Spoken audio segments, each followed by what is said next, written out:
ਕਰ ਕਿਰਪਾ ਨਾਨਕ ਗੁਣ ਗਾਵੇ ਰੱਖੋ ਸਰ ਮੈਂ ਅਸਾੜੀ ਰੇ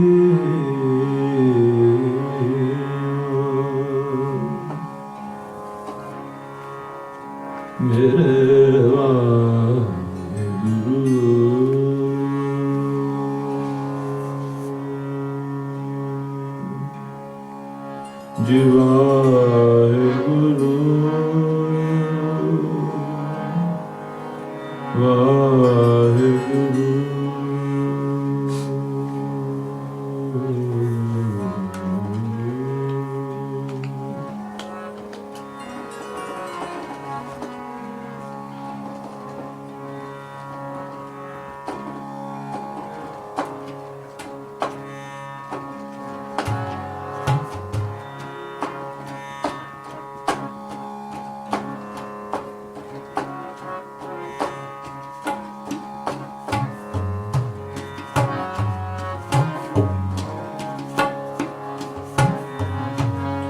ਅਪਰ ਤੂੰ ਹਰਿਆਵਲਾ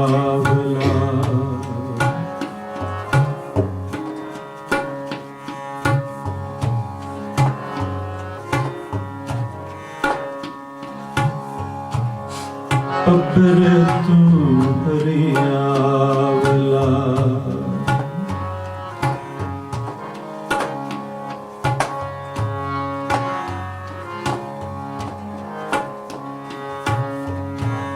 ਕਬਲਾ ਕੰਚਨ ਵੰਨ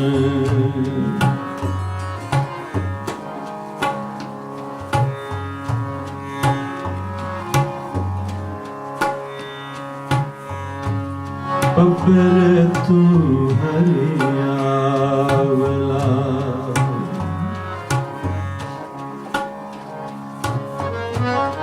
ਅਪਰ ਤੂੰ ਹਰਿਆਵਲਾ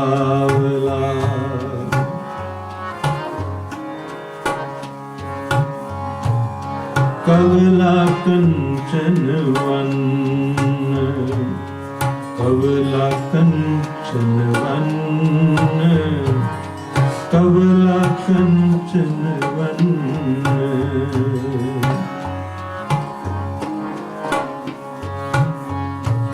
अपर तू हरियावला,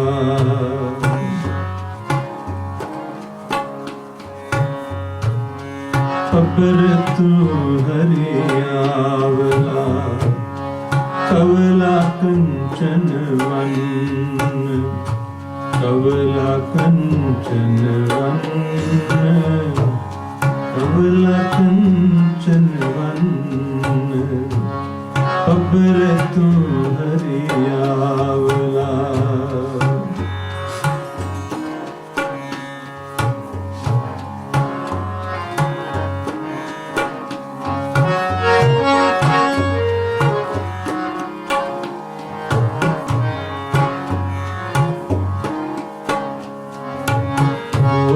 अबर तू हरियावला,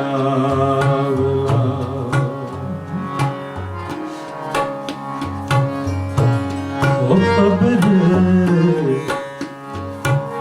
अबर अबर अबर तू, अबर तू हरियावला।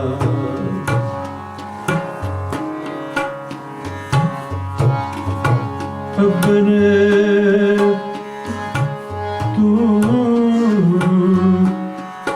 तू तू तू,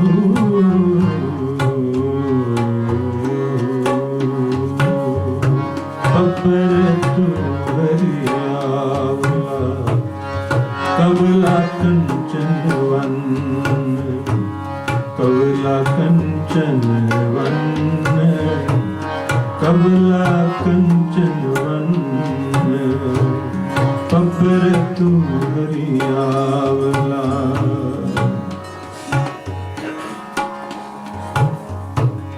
गुरु नानक साहिब जी महाराज का एक पवित्र वचन है। इस पंक्ति का अर्थ समझ लइए, शब्द दी कीर्तन दी विचार की है उसਨੂੰ समझ लइए, फिर आनंद ज्यादा है। अबर एक ब्यूटीफुल पॉन्ड, तालाब।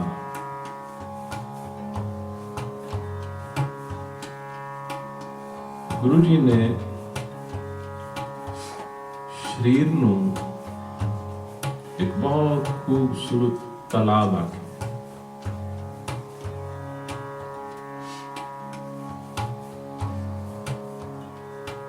अब्बर आखे, अब्बर मैंने तालाब।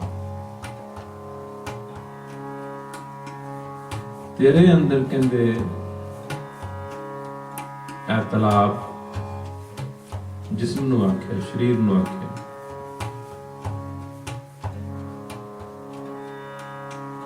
वो जिहड़ा जल सी कहंदे वो किथे गया, वो सुक गया।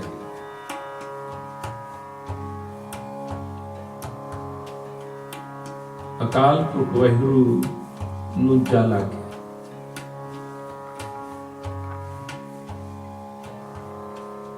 कहंदे तू तां रबता दे नाल वाहिगुरू ने तेनू इस तरह का बनाया सी कि तू बहुत ही हरा भरा सी। जिस तरह का उसने तेनू बनाया वो ते बहुत हरा भरा।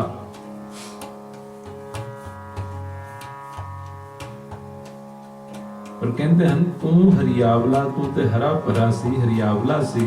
कवला कंचन वन, सोने दे वर्गे कमल ਉਹ ਹਨ ਜੋ रूहानी गुण ਹਨ, ਰੱਬੀ ਗੁਣ ਹਨ। ਕਹਿੰਦੇ ਰੱਬੀ ਗੁਣਾਂ ਦੇ ਤੇਰੇ ਅੰਦਰ ਕਮਲ ਫੁੱਲ ਸਨ। ਪਰ ਤੂੰ ਹਰੀਆਵਲਾ, ਤੂੰ ਹਰਾ ਭਰਾ ਸੀ, ਟਹਿਕ ਰਿਹਾ ਸੀ, ਖਿਲਿਆ ਹੋਇਆ ਸੀ। ਤੇ ਐ ਭੱਬਰ ਤੇਰੇ ਅੰਦਰ ਉਸ ਰੱਬ ਵਾਲੇ ਗੁਣਾਂ ਦੇ कमल फुल सोने वर्गे रंग दे तेरे अंदर कमल फुल सन। भाव कि इस तरह की साडी जिंदगी होनी चाहिए, जीवन इस तरह का होना चाहिए। कहते की गल हुई, कै दोखड़े सड़े हुए, कहते की दोष हो गया, की गलती हो गई, किथे कोई भूल चूक हो गई, बजाय इसके कि तू हरा भरा होवे ते सोने वर्गे कमल फुल तेरे अंदर खिड़े हुए होण, कहते तू तो सड़िया पिया, सड़ के अंदर सुहा हो गया। कै दोखड़े सड़े हुए, कहते किस दोष दे करके तू बिल्कुल सुक गया है। ना तेरे आले दुआले कोई हरियावल रह गई, ना तेरे अंदर कोई कमल वर्गे फुल आप गुण खूबियां और रह गई, तू तो अंदरों बिल्कुल ही खत्म हो गया, जल गया है, सड़ गया। काली हुई आ देहरी, तेरी देहरी तेरी देह भी जड़ी है उस दे उत्ते कोई नूर नहीं, मुरझाई हुई है। काली हुई आ देहरी, अबर तू हरियावला कवला कंचन वन, कै दोखड़े सड़ियोए काली हुई आ देहरी, नानक मैं तन भंग। कहते किस गल दी भंगना पै गई, किहड़ा विघन पै गया है, की होया है। ਉਹ ਗੁਰੂ ਮਹਾਰਾਜ ਜੀ ਸਾਡੀ ਜ਼ਿੰਦਗੀ ਨੂੰ ਇਸ ਤਰ੍ਹਾਂ ਦੀ ਦੇਖਣੀ ਚਾਹੁੰਦੇ ਹਨ ਜਿਵੇਂ ਇੱਕ ਚਸ਼ਮਾ, ਇੱਕ ਤਾਲਾਬ ਦਾ ਵਾਤਾਵਰਨ ਹੁੰਦਾ ਹੈ, ਖੂਬਸੂਰਤ, ਸ਼ਾਂਤਮਈ, serene, ਠੰਡਾ, ਜਿੱਥੇ ਹਰਿਆਵਲ ਹੈ, ਭਾਵ ਖੂਬਸੂਰਤੀ ਹੈ, ਅੰਦਰ ਮੌਲਿਆ ਪਿਆ ਹੈ, ਗੁਣਾਂ ਦੇ ਕਮਲ ਫੁੱਲ ਅੰਦਰ ਹੋਣੇ ਚਾਹੀਦੇ ਸੀ, ਸੋਨੇ ਵਰਗੇ। ਕਹਿੰਦੇ ਕੀ ਗੱਲ ਹੋ ਗਈ ਹੈ, ਜੀਵਨ ਤੇਰਾ ਉਸ ਤਰ੍ਹਾਂ ਦਾ ਨਹੀਂ। ਆਓ ਇਹ ਹੈ ਸ਼ਬਦ ਦੀ ਵਿਚਾਰ, ਇਸ ਨੂੰ ਅਸੀਂ ਡਿਟੇਲ ਦੇ ਨਾਲ ਸਮਝਣਾ ਹੈ। ਇਦਾਂ ਦੇ ਤਾਂ ਅਸੀਂ ਹੋਣੇ ਚਾਹੀਦੇ ਸੀ, ਇਦਾਂ ਦੇ ਨਹੀਂ ਹਾਂ, ਤੇ ਕੀ ਗੱਲ ਹੈ, ਕਿਉਂ ਨਹੀਂ ਇਸ ਤਰ੍ਹਾਂ ਦੇ। ਇਹ ਵਿਚਾਰ ਗਾਇਨ ਔਰ ਵਿਚਾਰਨ ਦੇ ਵਿੱਚ ਅੱਜ ਕੀਤੀ ਜਾਏਗੀ, ਪਿਆਰ ਨਾਲ ਸੁਣੋ। पपर तू हरियावला,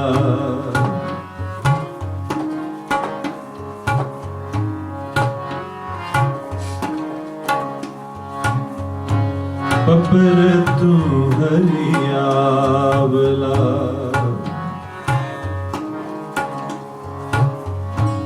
कवला कंचन वन, वन रंग ਨੂੰ ਆਖਦੇ ਹਨ। ਕਹਿੰਦੇ ਸੋਨੇ ਦੇ ਰੰਗ ਵਰਗੇ ਕਮਲ ਦੇ ਫੁੱਲ, ਭਾਵ ਉਹ ਸੋਨੇ ਵਰਗੇ ਰੱਬੀ ਗੁਣ ਤੇਰੇ ਅੰਦਰ ਸਨ। ਅਪਰ ਤੂੰ ਹਰਿਆਵਲਾ,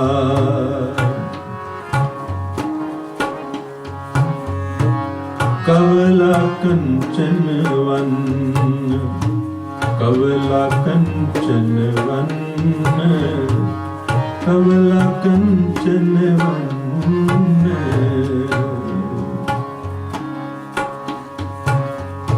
कवला कंचन वन, कवला कंचन वन, पपर तू हरियावला,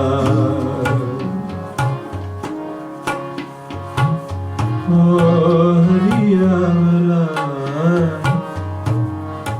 हरियावला, हरियावला, पपर तू हरियावला, कवला कंचन वन, कवला कंचन वन, कवला कंचन वन। गायक लोग पपर तू हरियावला, पपर तू हरियावला, कवला कंचन वन, कवला कंचन वन, कवला कंचन वन, कवला कंचन वन, कमला कंचन वन पपर तुम हरियावला।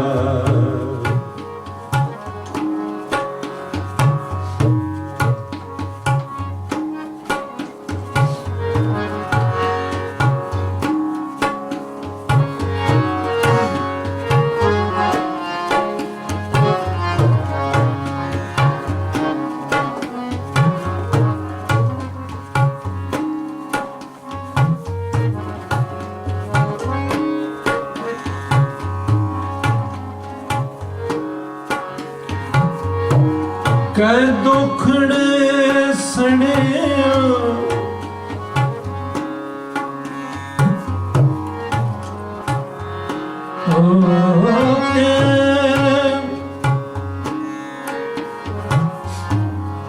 कै दुखड़े कै दुखड़े कै दुखड़े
नानक मैं तन भंग पपर तू हरियावला पपर तू हरियावला।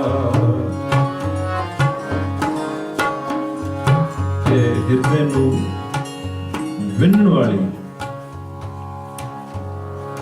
अंदर खुब जाने वाली विचार है कि की गल हो गई है साडे जीवनां नू असीं तां हरे भरे खिले रब्बी कमल फुल्लां दे नाल गुणां दे नाल सोने वर्गे गुणां दे नाल एक खिले हुए मौले हुए ठंडे अत खूबसूरत तालाब की तरह होने चाहिए सन। की गल हुई है कह दोखड़े सड़े हुए कहते सड़ क्यों गए हो की नुक्स पै गए।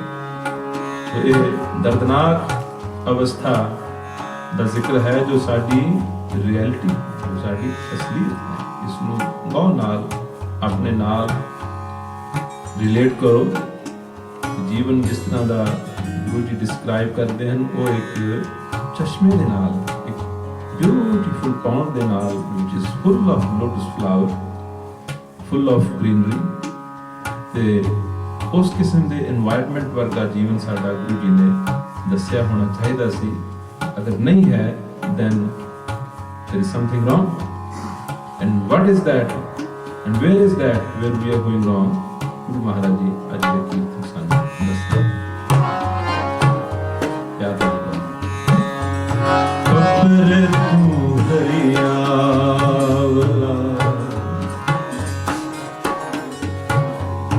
पपर तू हरियावला कमला कंचन वन कमला कंचन वन कवला कंचन वन, कवला कंचन वन, कवला कंचन वन, कवला कंचन वन, अपर तू हरियावला,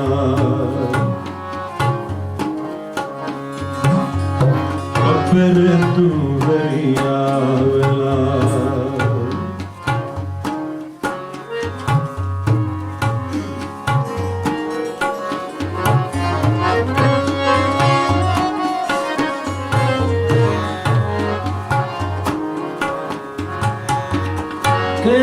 दुखड़े सड़िया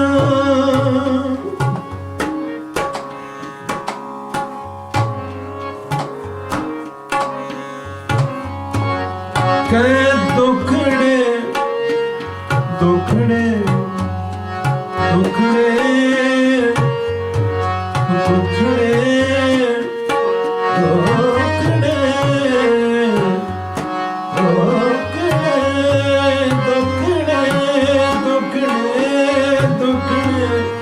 दुखड़े दुखड़े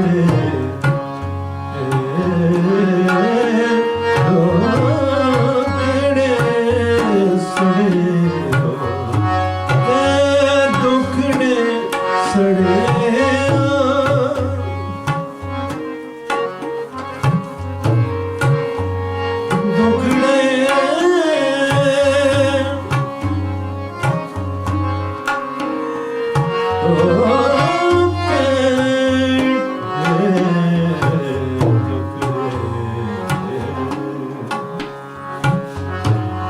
दुखड़े के दुखड़े के दुखड़े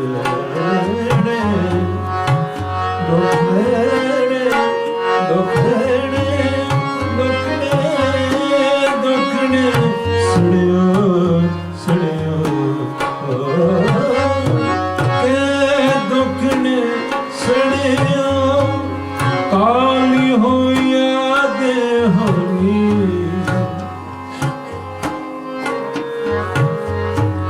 काली हो याद होनी के दुखड़े सड़िया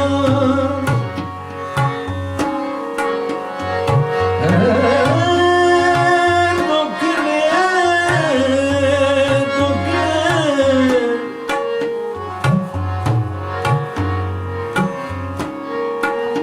दुखड़े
दुखड़े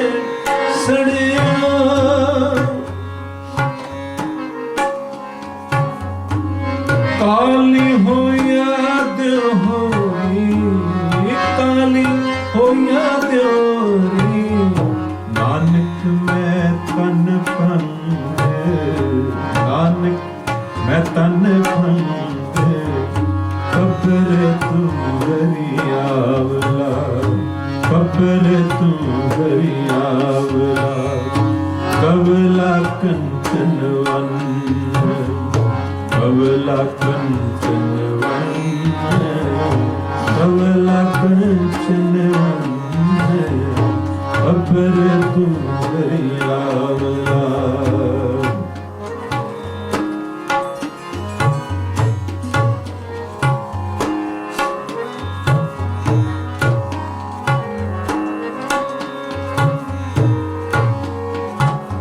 जवाब दिंदे हैं गुरु नानक साहब जी बहुत खूबसूरत बेमिसाल शब्द उचारिया। पहला समस्या दसी की गल हुई है, क्यों सड़ गया है। हुण कहंदे हैं मैनूं पता है ये दशा तेरी क्यों हुई। कहते मैं जानना है की गल हुई तेरे नाल। जाना पानी नाल है, किसी तालाब के अंदर पानी ही खत्म हो जाए, नवा पानी आवे ही ना, पहला पानी वगदा रहे, नवा पानी आंदा रहे कि तालाब जो है वो ताजा रहे। गुरु जी कहते हैं मैंने पता है, मैं जानना की गल हुई है।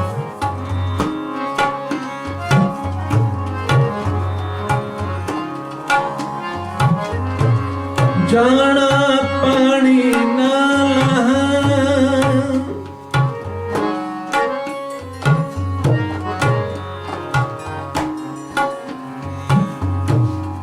जाना पानी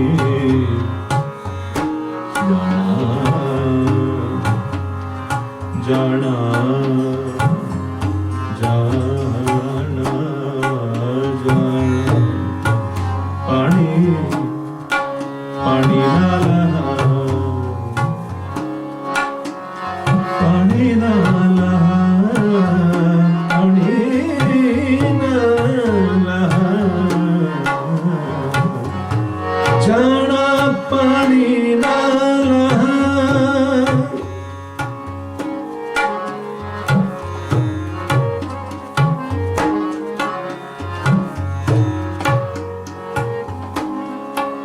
कहते मेरे पता तेनू वो जल नहीं मिल रहा, तेनू वो पानी नहीं मिल रहा जिस पानी दे नाल तू हरा भरा रहना सी।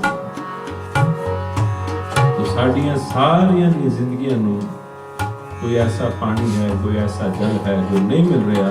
ये शरीर रूपी तालाब, ये चश्मे सुख गए हैं, मुरझा गए हैं। ये कोई एक आधी कहानी नहीं है।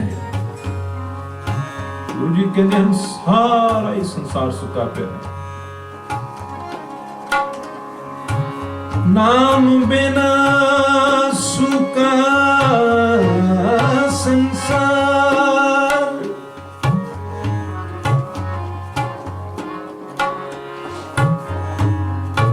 सुखा संसार।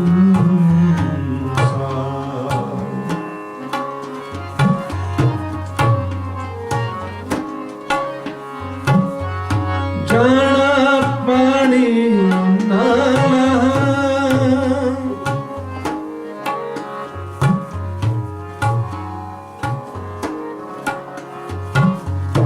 जाना पानी नाला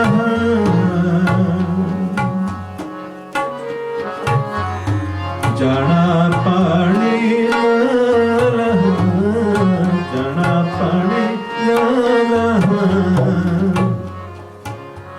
कहते मैं जानता हाँ तेन पानी नहीं लभ रहा, पानी नहीं मिल रहा।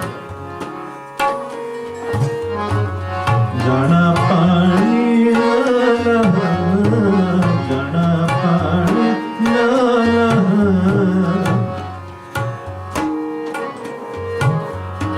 जाना पानी नाला।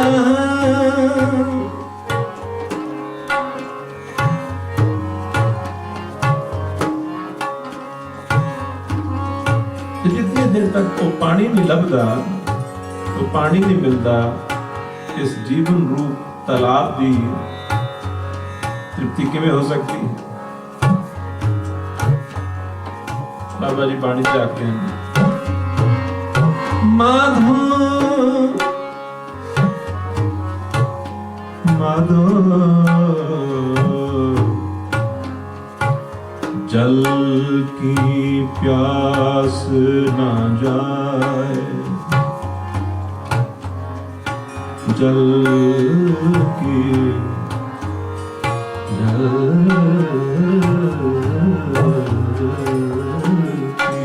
प्यास न जाए। प्यास हो भी जल दी, उसको सोना दे दो। प्यास बुझ जाएगी। प्यास होवे जल दी, उसनू थप्पा नोटां दा दे दे। पानी की प्यास नाल कोई बंदा तड़फ रहा होवे, मर रहा हो, उसनू ढेर सारे रुपये दे, ले यार, तो प्यास बुझ सकती। प्यास होवे जल दी, तुसी उसनू हीरे जवाहरात दे दो, प्यास बुझ जाएगी। प्यास होवे जल दी, उसनू रेशमी कपड़े सोहने सोहने बहुत खूबसूरत कीमती बहुत ब्रांड नेम कपड़े उसनू दे दियो, तो उसकी प्यास बुझ जाएगी। गुरु जी कहते हैं साडी जिंदगी दे विच प्यास किसी होर चीज दी, जिवें प्यास होवे पानी दी ते किसी नूं कुछ होर ही देई जाओ, ਉਹਦੇ ਨਾਲ ਮਰ ਹੀ ਜਾਏਗਾ ਅਖੀਰ ਦੇ ਵਿੱਚ। ਇਸੇ ਤਰ੍ਹਾਂ ਗੁਰੂ ਬਾਬਾ ਜੀ ਕਹਿੰਦੇ ਨੇ ਸਾਡੇ ਜੀਵਨ 'ਚ ਪਿਆਸ ਕਿਸੇ ਹੋਰ ਚੀਜ਼ ਦੀ ਹੈ, ਪਿਆਸ ਕਿਸੇ ਹੋਰ ਚੀਜ਼ ਦੀ ਹੈ, ਔਰ ਉਹ ਸਾਨੂੰ ਪਤਾ ਨਹੀਂ ਕਿ ਕਿਸ ਚੀਜ਼ ਦੀ ਪਿਆਸ ਹੈ। ਉਸ ਪਿਆਸ ਨੂੰ ਬੁਝਾਉਣ ਲਈ ਉਸ ਜਲ ਦੀ ਬਜਾਏ ਹੋਰ ਚੀਜ਼ਾਂ ਜਿਹੜੀਆਂ ਇਕੱਠੀਆਂ ਕਰੀ ਜਾਂਦੇ। माधो जल की प्यास न जाए जाए,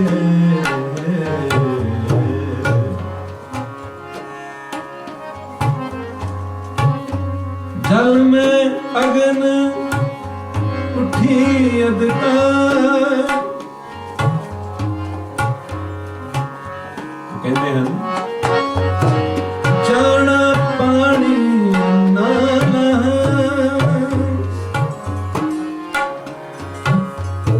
जाना पानी ना जाना पानी ना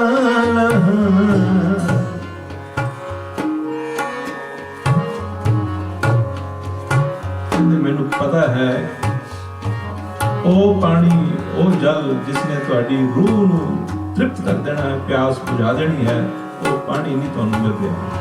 जाना पानी ना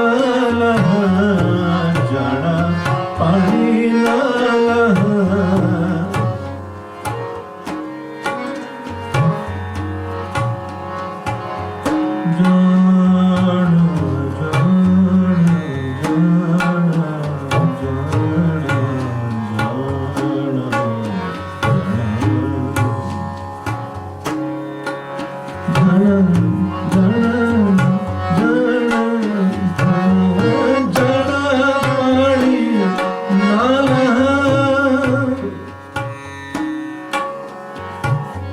जैसे ती मेरा संग है, जैसे ती मेरा संग है,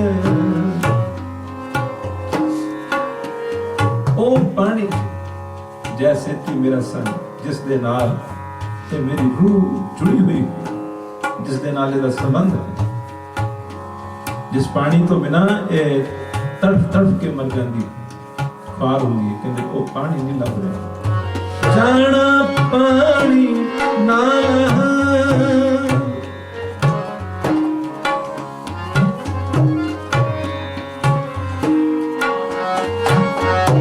जाना पानी ना जैसे ती मेरा संग, जैसे ती मेरा संग संग मेरा संग, तू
अपर तो हरियावण।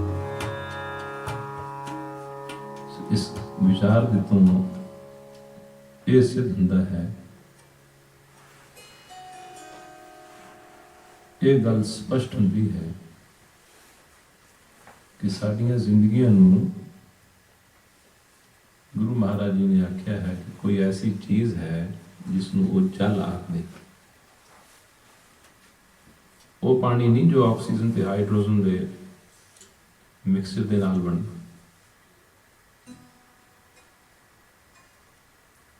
ਜੋ ਇਹ ਟੂ ਗੈਸਿਸ ਦੇ ਕੰਬੀਨੇਸ਼ਨ ਦੇ ਨਾਲ ਪਾਣੀ ਬਣਦਾ, ਉਹ ਉਸ ਦੀ ਗੱਲ ਨਹੀਂ ਕਰਦੇ। ਕਿਸੇ ਹੋਰ ਚੀਜ਼ ਨੂੰ ਪਾਣੀ ਉਹਨਾਂ ਨੇ ਆਖਿਆ। ਸੋ ਇਸ ਤੋਂ ਤਾਂ ਇਹ ਗੱਲ ਉੱਭਰ ਕੇ ਸਾਹਮਣੇ ਆਉਂਦੀ ਹੈ ਕਿ ਕੋਈ ਐਸੀ ਚੀਜ਼ ਹੈ ਜਿਸ ਨੂੰ ਗੁਰੂ ਮਹਾਰਾਜ ਜਲ ਆਖਦੇ ਹਨ, ਤੇ ਉਹ ਨਾ ਹੋਣ ਦੇ ਕਾਰਨ, ਸਾਡੀ ਜ਼ਿੰਦਗੀ 'ਚ ਉਹਦੀ ਕਮੀ ਹੋਣ ਦੇ ਕਾਰਨ, ਉਹ ਨਾ ਛਕਣ ਦੇ ਕਾਰਨ ਬਹੁਤ ਖੂਬਸੂਰਤ ਤਾਲਾਬ, ਜਿਸ ਦੇ ਅੰਦਰ ਰੱਬ ਦੇ ਗੁਣ, ਜਿਨ੍ਹਾਂ ਨੂੰ ਕਮਲ ਫੁੱਲ ਆਖਿਆ ਹੈ, ਉਹ ਮੁਰਝਾ ਗਏ। ਕਾਇਆ ਕਮਲ ਹੈ ਕੁਮਲਾਣਾ। ਕਾਇਆ ਰੂਪ ਕਮਲ, ਇਸ ਦੇ ਵਿੱਚੋਂ ਉਸ ਪ੍ਰਮਾਤਮਾ ਦੀ ਸੁਗੰਧੀ ਕਹੋ, ਭਾਵ ਕਿ ਉਸ ਅਕਾਲ ਪੁਰਖ ਵਾਹਿਗੁਰੂ ਜੋ ਸਾਡੇ ਅੰਦਰ ਵਿਰਾਜਮਾਨ ਹੈ, ਸਾਡੇ ਅੰਦਰ ਉਹ ਮੌਜੂਦ ਹੈ, ਲੇਕਿਨ ਉਸ ਮੌਜੂਦਗੀ ਦਾ ਪ੍ਰਭਾਵ, ਜਿਵੇਂ ਗੁਲਾਬ ਦੇ ਫੁੱਲਾਂ ਦੇ ਨੇੜੇ ਬੈਠੋ ਤਾਂ ਉਹਨਾਂ ਦਾ ਪ੍ਰਭਾਵ ਪੈਂਦਾ ਨਾ, ਪੈਂਦਾ ਸੁਗੰਧੀ ਹੁੰਦੀ। ਕਿਤੇ ਜੈਸਮੀਨ ਦਾ ਕਲੀਆਂ ਦਾ ਬੂਟਾ ਲੱਗਿਆ ਹੋਵੇ, ਫੁੱਲ ਖਿਲੇ ਹੋਏ ਹੋਣ, ਉਹਨਾਂ ਦੇ ਨੇੜੇ ਬੈਠੋ ਤਾਂ ਉਹਨਾਂ ਦਾ ਕੋਈ ਪ੍ਰਭਾਵ ਪੈਂਦਾ ਨਾ, ਸਾਡੇ ਸੁਗੰਧੀ ਆਉਂਦੀ। ਕਿਸੇ ਖੂਬਸੂਰਤ ਝਰਨੇ ਦੇ ਨਜ਼ਦੀਕ ਜਾ ਕੇ ਬੈਠੋ ਤਾਂ ਉਹਦਾ ਮਨ ਤੇ ਪ੍ਰਭਾਵ ਪੈਂਦਾ। ਪਹਾੜਾਂ ਦੇ ਵਿੱਚ ਚਲ ਜਾਓ ਤੇ ਸਰਦੀ ਹੁੰਦੀ ਹੈ, ਗਰਮੀ ਚੋਂ ਲੋਕ ਪਹਾੜੀ ਇਲਾਕਿਆਂ ਚਲ ਜਾਂਦੇ ਹਨ, ਉਹਨਾਂ ਦਾ ਮਨ ਤੇ ਪ੍ਰਭਾਵ ਪੈਂਦਾ। ਗੁਰੂ ਮਹਾਰਾਜ ਜੀ ਕਹਿੰਦੇ ਨੇ ਸਾਡੇ ਅੰਦਰ ਉਹ ਵਾਹਿਗੁਰੂ ਹੈ, ਸਾਡੇ ਅੰਦਰ ਉਹ ਪ੍ਰਮਾਤਮਾ ਹੈ, ਉਹ ਪਰਮੇਸ਼ਵਰ ਹੈ, ਅਤੇ ਉਸ ਪਰਮੇਸ਼ਵਰ ਦਾ ਜੋ ਸਾਡੇ ਇੱਕ ਇੱਕ ਅੰਗ ਦੇ ਵਿੱਚ, ਇੱਕ ਇੱਕ ਰੋਮ ਰੋਮ 'ਚ ਸਮਾਇਆ ਹੈ, ਉਸ ਦਾ ਪ੍ਰਭਾਵ ਦੂਸਰਿਆਂ ਤੇ ਪੈਂਦਾ ਹੀ ਨਹੀਂ, ਉਹਦਾ ਕੋਈ ਪ੍ਰਭਾਵ ਨਹੀਂ ਪੈਂਦਾ।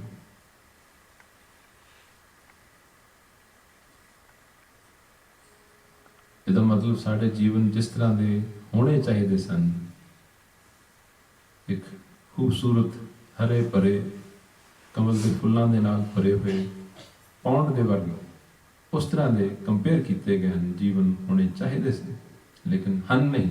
ਕੀ ਹਨ? ਸੜ ਗਏ ਹਨ।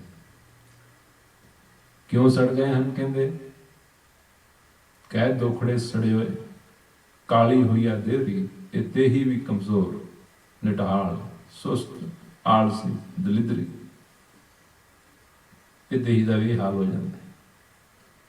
ਇਸ ਦੇਹੀ ਦੀ ਵਿਗਰ, ਸਟਰੈਂਥ, ਐਨਰਜੀ, ਉਹ ਜਿਹੜੀ ਹੈ ਉਹ ਖਤਮ ਹੋ ਜਾਂਦੀ। ਇਸ ਦੇਹੀ ਦੇ ਅੰਦਰ ਉਦਮ ਨਹੀਂ ਰਹਿ ਜਾਂਦਾ, ਢਿੱਲੀ ਢਿੱਲੀ ਰਹਿੰਦੀ ਹੈ, ਆਹਿਸਤਾ ਆਹਿਸਤਾ ਬਿਮਾਰੀਆਂ ਦਾ ਘਰ ਬਣ ਜਾਂਦਾ।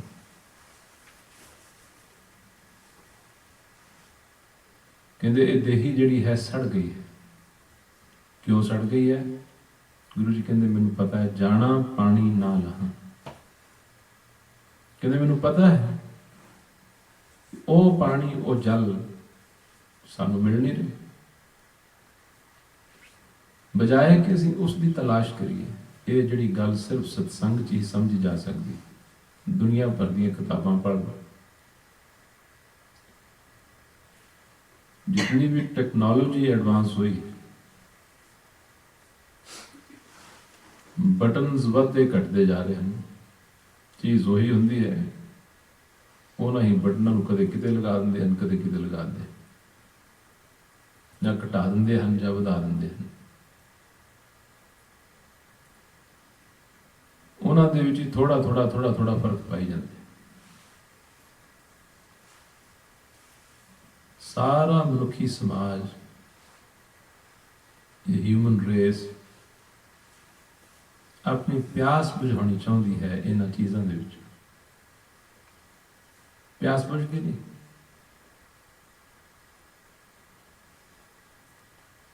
ਕਿਉਂਕਿ ਇੱਕ ਚੀਜ਼ ਅਸੀਂ ਲੈ ਕੇ ਆਉਨੇ ਹਾਂ, ਪਰ ਮਾਰਕੀਟ ਦੇ ਵਿੱਚ ਕੋਈ ਇਕੱਲੀ ਉਹੀ ਚੀਜ਼ ਤੇ ਨਹੀਂ ਹੈ। ਉਸ ਦੇ ਮੁਕਾਬਲੇ ਦੇ ਵਿੱਚ ਹੋਰ ਵੀ ਕੰਪੈਟੀਟਰਸ ਰੌਲਾ ਪਾਉਂਦੇ ਹਨ, ਐਡਵਰਟਾਈਜ਼ ਕਰਦੇ ਹਨ, ਕਮਰਸ਼ੀਅਲਸ ਦਿੰਦੇ ਹਨ, ਇੱਕ ਦੂਸਰੇ ਦੀ ਸਗੋਂ ਨਿੰਦਿਆ ਕਰਦੇ ਹਨ।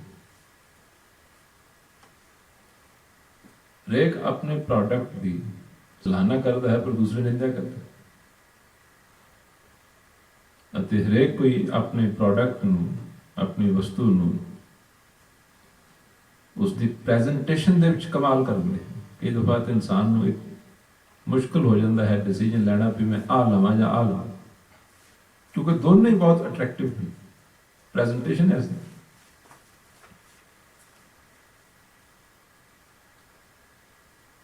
ਉਹਨਾਂ ਚੀਜ਼ਾਂ ਦੇ ਨਾਲ ਅੱਜ ਦੀ ਵਿਚਾਰ ਇਹ ਹੈ ਕਿ ਸਾਡੀਆਂ ਜ਼ਿੰਦਗੀਆਂ ਕਿੱਧਰ ਜਾਂਦੀਆਂ ਹਨ, ਕੀ ਕਮੀ ਹੈ, ਗੁਰਬਾਣੀ ਦੇ ਵਿੱਚ ਕੀ ਉਪਦੇਸ਼ ਹੈ, ਕੀ ਸਿੱਖਿਆ ਹੈ, ਕੀ ਗੁਰੂ ਜੀ ਸਾਨੂੰ ਸਮਝਾਉਣਾ ਚਾਹੁੰਦੇ ਹਨ। ਕਹਿੰਦੇ ਹਨ ਇਹਨਾਂ ਚੀਜ਼ਾਂ ਦੇ ਨਾਲ ਪਿਆਸ ਨਹੀਂ ਬੁਝੂ। ਤ੍ਰਿਸ਼ਨਾ ਵਿਰਲੇ ਹੀ ਕੀ ਬੁਝੀ। ਇਹ ਜਿਹੜੀ ਪਿਆਸ ਹੈ, ਤ੍ਰਿਸ਼ਨਾ ਹੈ, ਅਸੀਂ ਕਿੱਥੇ ਲੱਭਦੇ ਹਾਂ ਉਹਨਾਂ ਚੀਜ਼ਾਂ ਨੂੰ? ਬਾਹਰ ਜਿਤਨੀ ਵੀ ਚੀਜ਼ਾਂ ਹਨ, ਪਦਾਰਥ ਹਨ, ਉਹਨਾਂ ਦੇ ਵਿੱਚੋਂ ਹੀ ਤ੍ਰਿਪਤੀ ਲੱਭਦੇ ਹਨ। ਕਿਉਂਕਿ ਅਗਰ ਸਾਡੀ ਦੌੜ ਉਹਨਾਂ ਵੱਲ ਹੈ, ਕੋਸ਼ਿਸ਼ ਉਹਨਾਂ ਵੱਲ ਹੈ, ਜਿਹਦਾ ਮਤਲਬ ਅਸੀਂ ਉਹਨਾਂ ਚੋਂ ਚਾਹੁੰਦੇ ਹਾਂ ਕਿ ਸ਼ਾਇਦ ਅਸੀਂ ਤ੍ਰਿਪਤ ਹੋ ਜਾਈਏ, ਉੱਥੇ ਫਿਰ ਗੁਰੂ ਮਹਾਰਾਜ ਜੀ ਆਪਣਾ ਪਵਿੱਤਰ ਬਚਨ ਉਚਾਰਦੇ ਹਨ। ਕਹਿੰਦੇ ਹਨ ਮਨਮੁਖ ਅੰਦਰ ਨਾ ਪਾਲਣ। ਕਹਿੰਦੇ ਮਨਮੁਖ ਜਿਨ੍ਹਾਂ ਦੀ ਜ਼ਿੰਦਗੀ ਦਾ ਮਾਸਟਰ ਮਾਈਂਡ ਹੈ, ਜਿਨ੍ਹਾਂ ਦੀ ਜ਼ਿੰਦਗੀ ਦਾ ਗੁਰੂ ਮਨ ਹੈ, ਜਿਹੜੇ ਮਨ ਦੇ ਚੇਲੇ ਹਨ, ਮਨ ਦੇ ਪਿੱਛੇ ਚੱਲਦੇ ਹਨ, ਕਹਿੰਦੇ ਉਹ ਆਪਣੇ ਅੰਦਰ ਨਹੀਂ ਲੱਭਦੇ। ਮਨਮੁਖ ਅੰਦਰ ਨਾ ਪਾਲਣੀ, ਮੁੱਠੇ ਅਹੰ ਮਤੇ। ਕਹਿੰਦੇ ਆਪਣੀ ਆਕੜ ਦੇ ਵਿੱਚ ਬਾਹਰੋਂ ਚੀਜ਼ਾਂ ਇਕੱਠੀਆਂ ਹੁੰਦੀਆਂ ਜਾਂਦੀਆਂ ਨੇ, ਆਕੜ ਹੋਰ ਵੱਧ ਜਾਂਦੀ। ਬਾਹਰਲੀਆਂ ਚੀਜ਼ਾਂ ਆਕੜੀ ਵਧਾਉਂਦੀਆਂ ਨੇ। ਹਾਂ, ਕੋਈ ਗੁਰਮੁਖ ਹੋਣ, ਭਗਤੀ ਮਾਰਗ ਤੇ ਚੱਲੇ ਹੋਣ, ਉਹਨਾਂ ਕੋਲ ਵੀ ਚੀਜ਼ਾਂ ਹੁੰਦੀਆਂ ਨੇ, ਪਰ ਉਹਨਾਂ ਦੇ ਕੋਲ ਆਕੜ ਨਹੀਂ ਹੁੰਦੀ। ਵਾਹਿਗੁਰੂ ਦੀ ਦਾਤ ਸਮਝ ਕੇ ਵਰਤੇ ਜਾਂਦੇ ਹਨ, ਪਰ ਤ੍ਰਿਪਤੀ ਉਹ ਚੀਜ਼ਾਂ ਚੋਂ ਨਹੀਂ ਲੈਂਦੇ। ਤ੍ਰਿਪਤੀ ਉਹ ਕਿਸੇ ਉਸ ਵਸਤੂ ਚੋਂ ਲੈਂਦੇ ਹਨ ਜਿਸ ਚੋਂ ਮਿਲਣੀ ਹੈ। ਪਰ ਸਾਰੀ ਦੁਨੀਆ ਦਾ ਇਹ ਹਾਲ ਨਹੀਂ। ਕਹਿੰਦੇ ਮਨਮੁਖ ਅੰਦਰ ਨਾ ਪਾਲਣੀ। ਮਨਮੁਖ ਇਨਸਾਨ ਕਹਿੰਦੇ ਜਿਹੜਾ ਉਹ ਅੰਮ੍ਰਿਤ ਜਲ, ਉਹ ਪਾਣੀ ਜਿਹਦੇ ਨਾਲ ਮਨ ਦੀ, ਰੂਹ ਦੀ, ਸਰੀਰ ਦੀ ਪਿਆਸ ਨੇ ਬੁੱਝ ਜਾਣਾ ਹੈ, ਖਤਮ ਹੋਣਾ ਹੈ, ਇੰਤ੍ਰਿਪਤ ਹੋਣਾ ਹੈ, ਕਹਿੰਦੇ ਉਹ ਪਿਆਸ ਜਿਹੜੀ ਹੈ ਮਨਮੁਖ ਬਾਹਰਲੀਆਂ ਚੀਜ਼ਾਂ ਦੇ ਵਿੱਚੋਂ ਆਹ ਲੈ ਲਓ, ਆਹ ਲੈ ਲਓ, ਆਹ ਲੈ ਲਓ, ਆਹ ਲੈ ਲਓ, ਉਹਦੇ ਵਿੱਚੋਂ ਕਹਿੰਦੇ ਲੱਭਦੇ ਹਨ।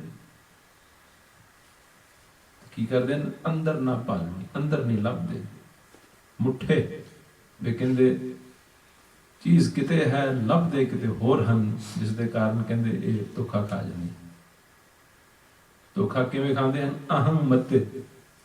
ਆਪਣੀ ਮਤ ਦੇ ਵਿੱਚ ਅਹੰ ਹੈ, ਹਉਮੈ ਹੈ, ਹੰਕਾਰ ਹੈ, ਗੱਲ ਸੁਣ ਕੇ ਮੰਨਦੇ ਨਹੀਂ। ਸਾਰੀ ਬਾਣੀ ਸਮਝਾਉਂਦੀ ਹੈ, ਪਰ ਸਾਡੀ ਆਕੜ, ਸਾਡਾ ਹੰਕਾਰ, ਸਾਡੀ ਹਉਮੈ ਜੋ ਹੈ ਉਸ ਨੂੰ ਸੁਣਦੀ ਨਹੀਂ। ਮੁੱਠੇ ਅਹੰ ਮਤੇ। ਫਿਰ ਕੀ ਕਹਿੰਦੇ ਨੇ? ਚਾਰੇ ਕੁੰਡਾਂ ਭਵ ਥੱਕੇ। ਆਪ ਸਾਰੀ ਉਮਰ ਦੌੜ ਕੇ ਇੱਧਰ ਉੱਧਰ ਕੋਸ਼ਿਸ਼ਾਂ ਕਰਕੇ ਕਹਿੰਦੇ ਅਖੀਰ ਥੱਕ ਜਾਂਦੇ, ਮਿਲਦਾ ਬਿਲਕੁਲ ਕੁਛ ਨਹੀਂ। ਚਾਰੇ ਕੁੰਡਾਂ ਭਵ ਥੱਕੇ। ਈਸਟ, ਵੈਸਟ, ਨਾਰਥ, ਸਾਊਥ, ਸਾਰੇ ਚਾਰੇ ਕੁੰਡਾਂ ਕਹਿੰਦੇ, ਚਾਰੇ ਦਿਸ਼ਾਵਾਂ 'ਚ ਕਹਿੰਦੇ। ਭਾਵ ਕਹਿਣ ਦਾ ਕਿ ਹਰ ਤਰ੍ਹਾਂ ਦੀ ਕੋਸ਼ਿਸ਼ ਕਰਨ ਦੇ ਬਾਵਜੂਦ ਵੀ ਇਹਨਾਂ ਦੇ ਅੰਦਰ ਸ਼ਾਂਤੀ ਨਹੀਂ ਹੁੰਦੀ, ਪੀਸ ਆਫ ਮਾਈਂਡ ਨਹੀਂ ਹੁੰਦੀ, ਮਨ ਠੰਡਾ ਠਾਰ ਨਹੀਂ ਹੁੰਦਾ, ਮਨ ਨੂੰ ਚੈਨ ਨਹੀਂ ਆਉਂਦੀ, ਮਨ ਦੀ ਠੰਡ ਪ੍ਰਾਪਤ ਨਹੀਂ ਹੁੰਦੀ। ਸਗੋਂ ਕੀ ਵੱਧ ਜਾਂਦਾ ਹੈ, ਜਿਉਂ-ਜਿਉਂ ਆਕੜ ਵੱਧਦੀ ਹੈ, ਕ੍ਰੋਧ ਵੱਧ ਜਾਂਦਾ ਹੈ, ਗੁੱਸਾ ਵੱਧ ਜਾਂਦਾ ਹੈ, ਸੁਭਾਵਾਂ ਦੇ ਵਿੱਚ ਚਿੜਚਿੜਾਪਨ ਆ ਜਾਂਦਾ ਹੈ, ਤਲਖੀ ਆ ਜਾਂਦੀ, ਨਿੱਕੀ ਨਿੱਕੀ ਗੱਲ ਦੇ ਉੱਤੇ ਜੋ ਲੋਕ ਹਨ ਉਹ ਝਗੜਦੇ ਹਨ। ਇਹ ਕੁਝ ਹੁੰਦਾ ਹੀ ਹੈ ਘਰਾਂ ਦੇ ਵਿੱਚ, ਸਾਡੀ ਸਾਰੀ ਸੁਸਾਇਟੀ ਦੇ ਵਿੱਚ ਨਿੱਕੀ ਗੱਲਾਂ ਦੇ ਨਾਲ, ਨਿੱਕੀ ਗੱਲ ਦੇ ਨਾਲ ਘਰ ਨਰਕ ਬਣੇ ਪਏ ਹਨ। ਕੋਈ ਕਿਸੇ ਦੀ ਸੁਣਦਾ? ਗੁਰੂ ਮਹਾਰਾਜ ਜੀ ਆਖਦੇ ਹਨ ਕਿਉਂਕਿ ਅੰਦਰ ਸ਼ਾਂਤੀ ਨਹੀਂ ਹੈ, ਅੰਦਰੋਂ ਤੜਫ ਰਹੇ ਹਨ, ਸੜੇ ਪੁੱਜੇ ਪਏ ਹਨ। ਚਾਰੇ ਕੁੰਡਾਂ ਭਵ ਚਾਰੇ ਦਿਸ਼ਾਵਾਂ 'ਚ, ਈਸਟ ਵੈਸਟ ਨਾਰਥ ਸਾਊਥ ਭਾਵੇਂ ਹਰ ਡਾਇਰੈਕਸ਼ਨ ਦੇ ਵਿੱਚ ਇਹਨਾਂ ਨੇ ਜਾ ਕੇ ਹਰ ਕੋਸ਼ਿਸ਼ ਕਰਕੇ ਦੇਖ ਲਿਆ, ਫਿਰ ਵੀ ਕਹਿੰਦੇ ਇਹਨਾਂ ਦੇ ਜਿਹੜੇ ਅੰਦਰ ਹਨ ਉਹ ਕੀ ਹਨ? ਤਿੱਖ, ਪਿਆਸੇ ਹਨ, ਤੱਤੇ ਅਤੇ ਸੜਦੇ ਹਨ, ਜਲਦੇ ਹਨ, ਬਲਦੇ ਹਨ। ਇਹ ਸਾਡੀ ਦਸ਼ਾ ਜਿਹੜੀ ਗੁਰੂ ਬਾਬਾ ਜੀ ਨੇ ਇੱਕ ਐਸੀ ਸਾਈਕੋਲੋਜੀ ਕਹਿ ਲਓ, ਗੁਰੂ ਮਹਾਰਾਜ ਸਾਡੇ ਅੰਦਰ ਦੀ ਮਨ ਦੀ ਦਸ਼ਾ, ਉਸ ਦਾ ਜ਼ਿਕਰ, ਉਸ ਦਾ ਬਿਆਨ ਕਰਦੇ ਹਨ ਤੇ ਕਹਿੰਦੇ ਹਨ ਚਾਰੇ ਕੁੰਡਾਂ ਭਵ ਥਕੇ ਅੰਦਰ ਤਿੱਖ ਤੱਤੇ, ਚਾਰੇ ਦਿਸ਼ਾਵਾਂ ਭਾਵ ਸਭ ਕੁਝ ਕਰਕੇ ਇਹਨਾਂ ਨੇ ਯਤਨ ਕਰਕੇ ਦੇਖ ਲੈਂਦੇ ਹਨ, ਪਰ ਫਿਰ ਵੀ ਜਿਹੜੀ ਪਿਆਸ ਹੈ, ਮਾਧੋ ਜਲ ਕੀ ਪਿਆਸ ਨਾ ਜਾਏ। ਕਹਿੰਦੇ ਉਸ ਜਲ ਦੀ ਪਿਆਸ, ਜਿਸ ਪਿਆਸ ਦੇ ਨਾਲ ਰੂਹ ਨੇ ਤ੍ਰਿਪਤ ਹੋਣਾ ਹੈ, ਜਿਸ ਪਿਆਸ ਦੇ ਨਾਲ ਆਤਮਾ ਨੇ ਟਿਕਾਓ ਚਾਉਣਾ ਹੈ, ਅਤੇ ਇਸ ਜੀਵਨ ਰੂਪ ਤਾਲਾਬ ਨੇ, ਇਸ ਸਰੀਰ ਦੇ ਅੰਦਰ ਜੋ ਉਹ ਜਲ ਹੈ ਉਸ ਨੇ ਲਬਾਲਬ ਭਰੇ ਜਾਣਾ ਹੈ ਤੇ ਇਸ ਨੇ ਹਰਿਆ ਭਰਿਆ ਹੋਣਾ ਹੈ। ਗੁਰੂ ਜੀ ਕਹਿੰਦੇ ਹਨ ਉਹ ਇਹਨਾਂ ਦੇ ਨਸੀਬਾਂ 'ਚ ਨਹੀਂ, ਉਹ ਇਹਨਾਂ ਨੂੰ ਪ੍ਰਾਪਤ ਨਹੀਂ ਹੁੰਦਾ ਹੈ। ਤੋ ਹੈਰਾਨ ਹੋ ਕੇ ਗੁਰੂ ਮਹਾਰਾਜ ਜੀ ਇਹ ਵਚਨ ਉਚਾਰਦੇ ਹਨ ਕਿ ਐ ਚਸ਼ਮੇ, ਐ ਤਲਾਬ ਬੱਬਰ, ਤੈਨੂੰ ਕੀ ਹੋ ਗਿਆ ਹੈ ਬੱਬਰ? ਤੂੰ ਹਰੀਆਵਲਾ, ਤੂੰ ਤਾਂ ਬਹੁਤ ਹਰੀਆਵਲਾ ਹਰਾ ਭਰਾ ਹੋਣਾ ਚਾਹੀਦਾ ਸੀ। ਖੁਸ਼ੀ, ਖੇੜਾ, ਵਿਗਾਸ, ਵੇ ਪ੍ਰਵਾਹੀ, ਸਮਾਈਲਸ ਐਂਡ ਲਾਫਟਰਸ ਇਹ ਤੇਰੀ ਜ਼ਿੰਦਗੀ 'ਚ ਨਜ਼ਰ ਹੀ ਨਹੀਂ ਆਉਂਦੇ। ਕੌਣ ਹੈ ਜੋ ਹੱਸਦਾ ਹੈ? ਬਹੁਤ ਕਮ ਲੋਕ ਹਨ ਜੋ ਹੱਸਦੇ ਹਨ। Dead and dull and boring and long faces ਦੇ ਨਾਲ ਦੁਨੀਆ ਸੀਰੀਅਸ ਮੈਟਰਸ ਦੇ ਵਿੱਚ ਇਨਵੋਲਵ।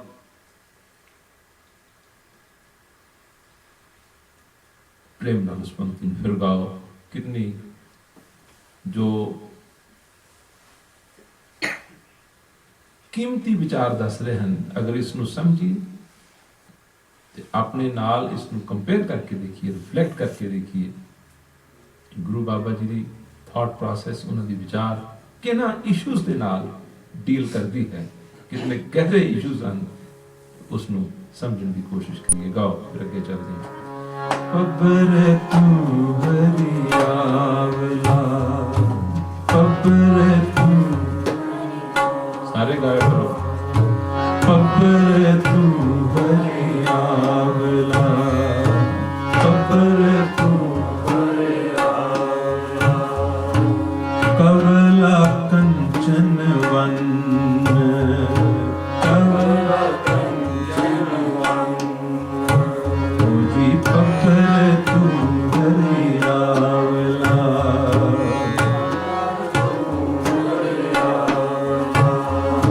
कवला कंचन वन, कवला कंचन वन, कवला कंचन वन,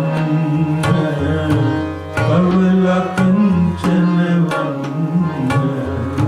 कवला कंचन वन, कवला कंचन वन, पबर तू हरियावला,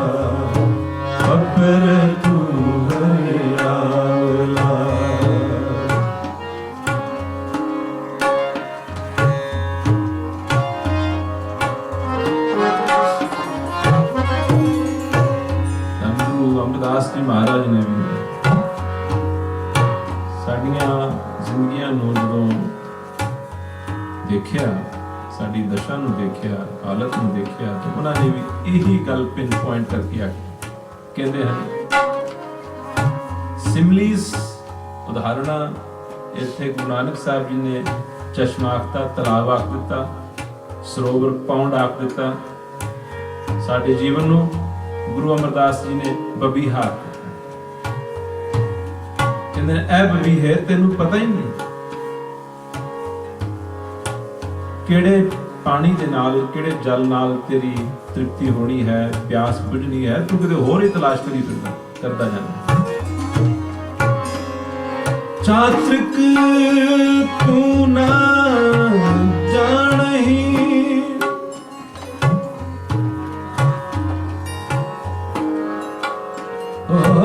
ਚਾਤ੍ਰਿਕ ਚਾਤ੍ਰਿਕ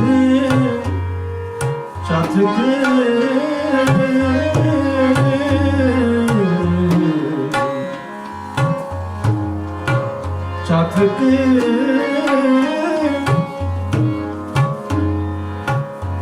ਚਾਤ੍ਰਿਕ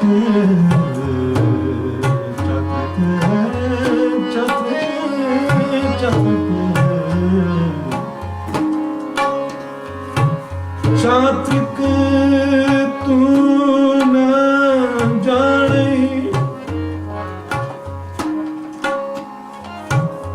ਕਿਆ ਤੁਧ ਵਿੱਚ ਤਿਖਾ ਹੈ,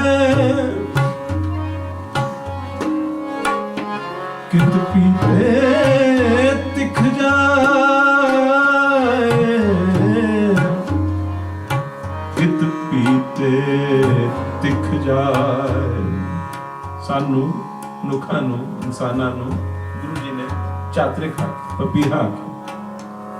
ਤੁਹਾਨੂੰ ਕਹਿੰਦੇ ਪਤਾ ਹੀ ਨਹੀਂ ਕਿ ਕਿਹੜੀ ਚੀਜ਼ ਦੀ ਤੁਹਾਨੂੰ ਪਿਆਸ ਹੈ, ਉਹਦਾ ਤੁਹਾਨੂੰ ਨਹੀਂ ਪਤਾ। ਪਿਆਸ ਜ਼ਰੂਰ ਹੈ, ਪਰ ਇਹ ਪਤਾ ਨਹੀਂ ਕਿਹੜੀ ਚੀਜ਼ ਦੀ ਪਿਆਸ ਹੈ, ਕਿਹੜੀ ਚੀਜ਼ ਦੇ ਨਾਲ ਅਸੀਂ ਰੱਜਣਾ ਹੈ, ਕਿਹੜੀ ਚੀਜ਼ ਦੇ ਨਾਲ ਅਸੀਂ ਤ੍ਰਿਪਤ ਹੋਣਾ ਹੈ। ਗੁਰੂ ਅਮਰਦਾਸ ਜੀ ਕਹਿੰਦੇ ਇਹ ਤੁਹਾਨੂੰ ਪਤਾ ਨਹੀਂ। ਕਿਤ ਪੀਤੇ ਤਿਖ ਜਾਏ, ਉਹ ਕਿਹੜੀ ਵਸਤੂ ਹੈ ਜਿਹਦੇ ਪੀਣ ਦੇ ਨਾਲ ਕਹਿੰਦੇ ਤੁਹਾਡੀ ਤਿੱਖਾ ਪਿਆਸ, ਥਰਸਟ ਨੇ ਜੋ ਹੈ ਉਹ ਬੁਝਣਾ ਹੈ।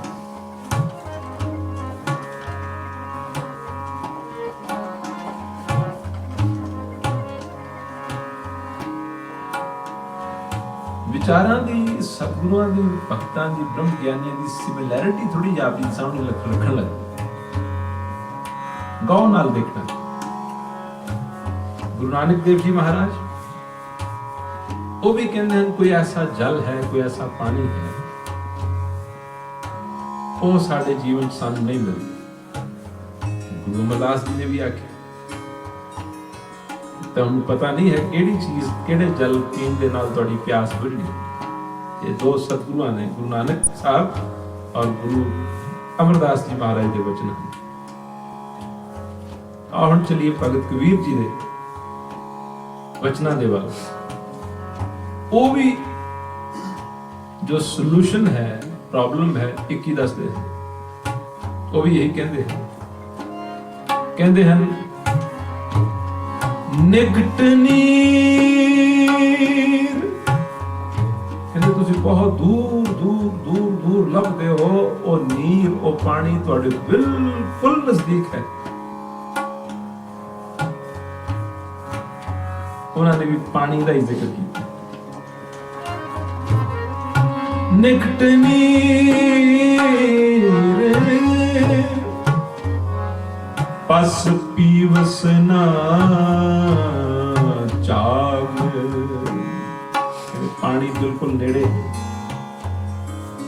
ਥੋੜੀ ਜੀ ਕੋਸ਼ਿਸ਼ ਕਰਕੇ ਖੋਦ ਕੇ ਉਸ ਪਾਣੀ ਨੂੰ ਨਿਕਾਲਣ ਦੀ ਜ਼ਰੂਰਤ ਹੈ। ਜਿਹਦਾ ਨਲਕਾ ਅਸੀਂ ਪੰਜਾਬ ਦੇਸ਼ ਦੇਖਿਆ ਨਾ ਲਗਾਉਂਦੇ, ਖੂਹ ਲੋਕ ਪੱਟਦੇ ਹਨ, ਬਸ ਥੋੜਾ ਜਿਹਾ ਪੁੱਟਣਾ ਪੈਂਦਾ ਹੈ, ਧਰਤੀ ਚੋਂ ਪਾਣੀ ਆ ਜਾਂਦਾ। ਇਸੇ ਤਰ੍ਹਾਂ ਕਹਿੰਦੇ ਉਹ ਪਾਣੀ ਦਾ ਅਥਾਹ ਸਾਗਰ ਕਹਿੰਦੇ ਤੁਹਾਡੇ ਬਿਲਕੁਲ ਨੇੜੇ,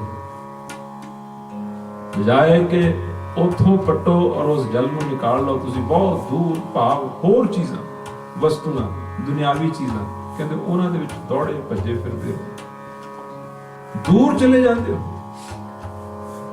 ਬਹੁਤ ਦੂਰ ਚਲੇ ਜਾਂਦੇ ਹੋ। भगत कबीर जी कहते हैं बहुत दूर नहीं, वो बिल्कुल नजदीक। निकट नीर पस पीवस न चाग,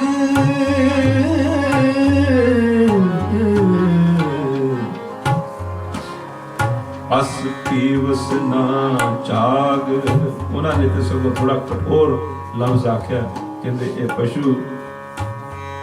थोड़ा जिहा उद्यम करके ਉਹ जल नहीं पींदा ਜਿਹੜੇ पीण ਦੇ ਨਾਲ ਇਹਦੀ ਸਾਰੀਆਂ ਪਿਆਸਾਂ खत्म हो जाए। प्यास तो मतलब डिजायर्स, डिजायर्स किसी ਦੇ ਅੰਦਰ ਕੋਈ, ਕਿਸੇ ਦੇ ਅੰਦਰ ਕੋਈ, ਕਿਸੇ ਦੇ ਅੰਦਰ ਕੋਈ। ਗੁਰੂ ਜੀ ਕਹਿੰਦੇ ਨੇ ਇਹ ਡਿਜ਼ਾਇਰਸ ਨੂੰ ਮਹਾਰਾਜ ਨੇ ਪਿਆਸ ਆਖਿਆ, ਕਹਿੰਦੇ ਇਹਨਾਂ ਤੋਂ ਕੋਈ ਵੀ ਬਚਿਆ ਨਹੀਂ ਹੈ। ਔਰ ਜਦੋਂ ਤੱਕ ਜ਼ਿੰਦਗੀ 'ਚ ਡਿਜ਼ਾਇਰਸ ਹੁੰਦੀਆਂ ਹਨ ਉਦੋਂ ਤੱਕ ਡਿਸਅਪਾਇੰਟਮੈਂਟ ਵੀ ਹੁੰਦੀ ਹੈ, ਕਿਉਂਕਿ ਹਰ ਡਿਜ਼ਾਇਰ ਪੂਰੀ ਥੋੜਾ ਹੁੰਦੀ, ਹਰ ਡਿਜ਼ਾਇਰ ਕਦੀ ਪੂਰੀ ਨਹੀਂ ਹੁੰਦੀ। ਇਸ ਕਰਕੇ ਗੁਰੂ ਜੀ ਨੇ ਆਖਿਆ ਹੈ जब आसा अंदेशा तब ही, ਜਦੋਂ ਤੱਕ ਕਹਿੰਦੇ ਆਸ ਹੈ, ਡਿਜ਼ਾਇਰ ਹੈ, ਕਹਿੰਦੇ ਉਦੋਂ ਤੱਕ ਨਾਲ ਦੀ ਨਾਲ ਅੰਦੇਸ਼ਾ ਵੀ ਬਣਿਆ ਰਹਿੰਦਾ ਹੈ, ਪਤਾ ਨਹੀਂ ਇਹ ਪੂਰੀ ਹੋਣਾ ਕਿ ਨਹੀਂ ਹੋਣਾ। ਕੋਈ ਸਰਟਨਟੀ ਥੋੜੋ ਹੈ ਕਿ ਡਿਜ਼ਾਇਰ ਨੇ ਪੂਰੀ ਹੋ ਜਾਣਾ, ਦਿਸ ਨੋ ਗਾਰੰਟੀ। ਸਾਰੀਆਂ ਪੂਰੀਆਂ ਵੀ ਕਿਹੜੀਆਂ ਹੁੰਦੀਆਂ? ਗੁਰੂ ਜੀ ਕਹਿੰਦੇ ਪੂਰੀਆਂ ਕਿਸੇ ਦੀ ਨਹੀਂ ਹੁੰਦੀਆਂ। ਪੂਰੀਆਂ ਕਿਹੜੀਆਂ ਹੁੰਦੀਆਂ ਹਨ? ਸੁਣੋ। ਆਸਾ ਕਰਤਾ ਜਗ ਮੁਆ, ਆਸਾ ਕਰਤਾ ਜਗ ਮੁਆ, ਆਸਾ ਕਦੇ ਨਾ ਜਾਏ। ਜਵਾਬ ਨਾਨਕ ਆਸਾ ਪੂਰੀਆਂ सच्चे स्यो चित लाए, सच्चे स्यो चित लाए। नानक आसा पूरिया सच्चे स्यो चित लाए, सच्चे स्यो चित लाए। खबर तू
टुकड़े सड़ियों के टुकड़े, ये तो सड़ गए हैं, जल गए हैं।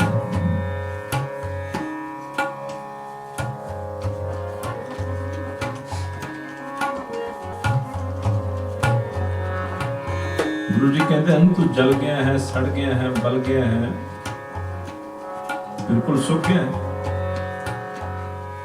कहते ऐ पब्बर ऐ सरोवर होना तो तेरे अंदर चाहिए सी ਉਹ ਰੱਬੀ ਜਲ ਤੇ ਹੈ ਹੁਣ ਕੀ।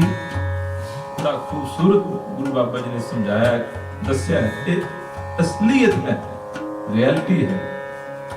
कहते उस अमृत जल की बजाय की है साडे अंदर, कहते 4 अग ਦੀਆਂ ਨਹਿਰਾਂ ਚੱਲ ਰਹੀਆਂ ਨੇ। ਦੱਸੋ ਜਿਸ ਜੀਵਨ ਦੇ ਵਿੱਚ 4 ਅਗ ਦੀਆਂ ਨਹਿਰਾਂ ਚੱਲਦੀਆਂ ਹੋਣ ਉਹਦਾ ਕੀ ਹਾਲ ਹੈ। ਉਹ ਝੁਲਸ ਕੇ ਨਹੀਂ ਰੱਖ ਦੇਣਗੇ। 4 ਅਗ ਦੀਆਂ ਨਹਿਰਾਂ ਗੁਰੂ ਜੀ ਕਹਿੰਦੇ ਅੰਦਰ ਚੱਲ ਰਹੀਆਂ ਹਨ। ਉਹਨਾਂ ਦਾ ਜ਼ਿਕਰ ਕਿਹੜੀਆਂ 4 ਅਗ ਦੀਆਂ ਨਹਿਰਾਂ ਹਨ ਉਹਨਾਂ ਨੂੰ ਸੁਣੋ ਤੇ ਫਿਰ ਦੇਖੋ ਵੀ ਸਾਡੇ ਅੰਦਰ ਉਹ 4 ਹੀ ਹਨ ਜਾਂ 3 ਹਨ ਜਾਂ 2 ਹਨ ਜਾਂ 1 ਹਨ। ਪਰ ਇਹ ਨਹੀਂ ਹੋ ਸਕਦਾ ਕਿ ਸਾਡੇ ਅੰਦਰੋਂ ਨਾ ਹੋ। हंस है त्रिलोक को पुचारे नदियां आग,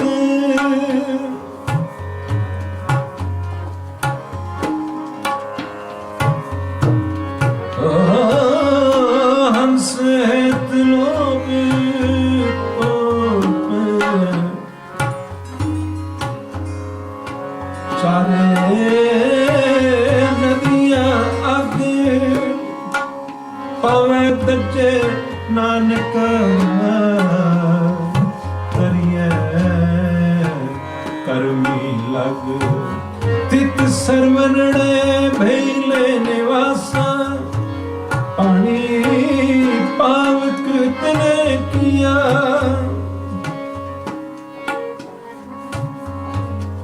कहने पानी की जगह अग है। जिस सरोवर दे विच साडा निवास है, भाव जीवन सरोवर है, चाहे सी ਇਹਦੇ अंदर पानी होना, पर गुरु महाराज कहते हैं पानी नहीं है, अग है। कहते 4 अग ਦੀਆਂ ਨਦੀਆਂ ਚੱਲਦੀਆਂ ਹਨ। हंस हेर लोभ कोप चारे नदियां अग। हंस, हंस का मतलब ਹੁੰਦਾ है वायलेंस। कहते हरेक ਦੇ ਅੰਦਰ ਜਦੋਂ ਇਨਸਾਨ ਨੂੰ ਕ੍ਰੋਧ ਚੜ੍ਹਦਾ ਹੈ ਉਹ ਫਿਰ ਕੁਝ ਨਹੀਂ ਦੇਖਦਾ, ਉਹ ਕੀ ਕਹਿੰਦਾ ਹੈ, ਕੀ ਬੋਲਦਾ ਹੈ, ਕਿਵੇਂ ਬੋਲਦਾ ਹੈ। ਕ੍ਰੋਧ ਦੇ ਵਿੱਚ ਆਇਆ ਹੋਇਆ ਇਨਸਾਨ ਦੂਸਰਿਆਂ ਦੇ ਹਿਰਦਿਆਂ ਨੂੰ, ਦਿਲਾਂ ਨੂੰ ਝੁਲਸ ਕੇ ਰੱਖ ਦਿੰਦਾ ਹੈ। Anger, violence. ਸਾਡੀ ਸਾਰੀ ਸੁਸਾਇਟੀ, ਅਸੀਂ ਕੱਲ ਪਰਸੋਂ ਗੱਲ ਕਰਦੇ ਸੀ, ਇਸ ਸੁਸਾਇਟੀ ਦੇ ਵਿੱਚ ਅੱਜ ਕੱਲ੍ਹ ਥੋੜ੍ਹੇ ਜਿਹੇ ਲਫ਼ਜ਼ ਬੜੇ ਮਸ਼ਹੂਰ ਹੋ ਗਏ। Integrity, compassion, service, all। ये सिर्फ धोखा है। गुरु नानक देव जी महाराज ने जो निचोड़ कढ़िया आप जी के सामने रखना, बहुत गौर नाल सुनो। जिवें दा एनालिसिस गुरु नानक देव जी महाराज ने किया है उस तरह का कोई नहीं कर सके। कहते हैं एते कूकर हों बेगाना, भौंका इस तन ताई, भगतहीन नानक जे होएगा तो खसमे नाव ना जाए। ये जिहड़ी दुनिया च असीं रहने हैं, असीं देखते हैं ना कॉरपोरेट वर्ल्ड दे विच, बिजनेस वर्ल्ड दे विच लोग कस्टमर ਨੂੰ गॉड समझते हैं कि कस्टमर की सैटिस्फैक्शन जो है वो साडी मेन प्रायोरिटी है। और वो कस्टमर की सर्विस नहीं, असलियत कुछ और है।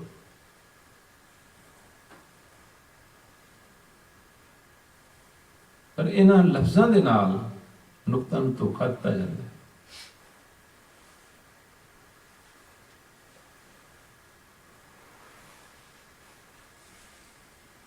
ਤੇ ਜਿਸ ਤਰ੍ਹਾਂ ਮੱਛੀ ਨੂੰ ਅਸੀਂ ਪਕੜਨ ਦੇ ਲਈ ਕੁੰਡੀ ਦੇ ਨਾਲ ਆਟਾ ਲਗਾ ਕੇ ਜਾਂ ਕੋਈ ਚੀਜ਼ ਲਗਾ ਕੇ ਜਦੋਂ ਪਾਣੀ 'ਚ ਸਿੱਟਦੇ ਹਾਂ ਤਾਂ ਕਿ ਮੱਛੀ ਨੂੰ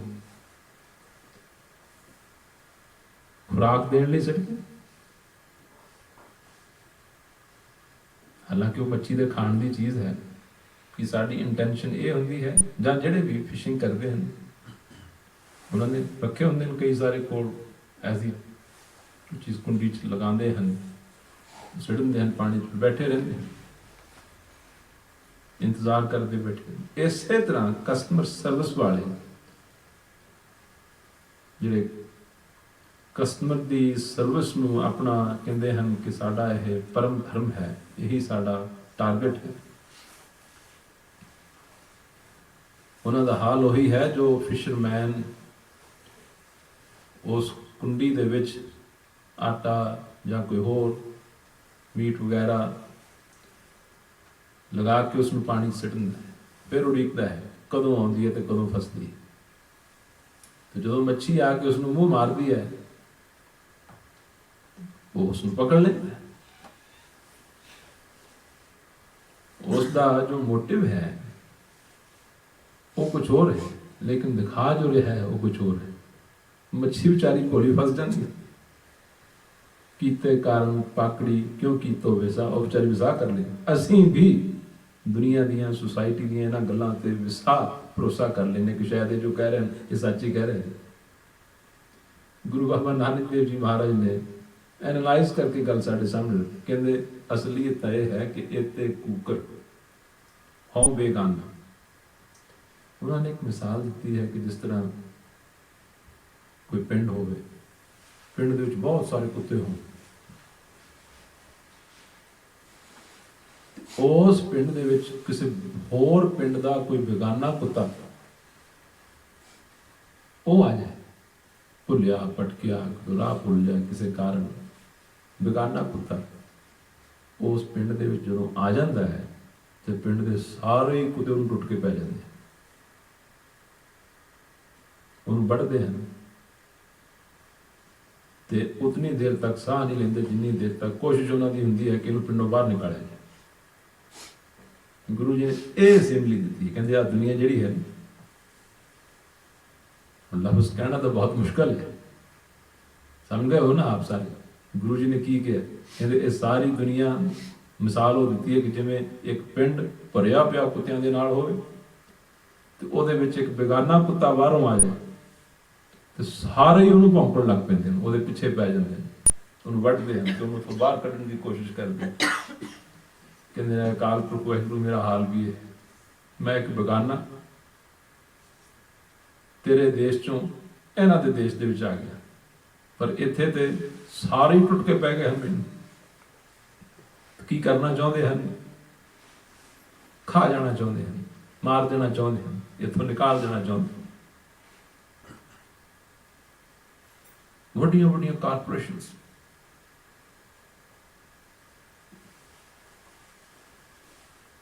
ਇੱਕ ਦੂਸਰੀ ਨੂੰ ਨਿਗਲ ਜਾਣਾ ਚਾਹੁੰਦੀ ਹੈ, ਖਾ ਜਾਣਾ ਚਾਹੁੰਦੀ ਹੈ।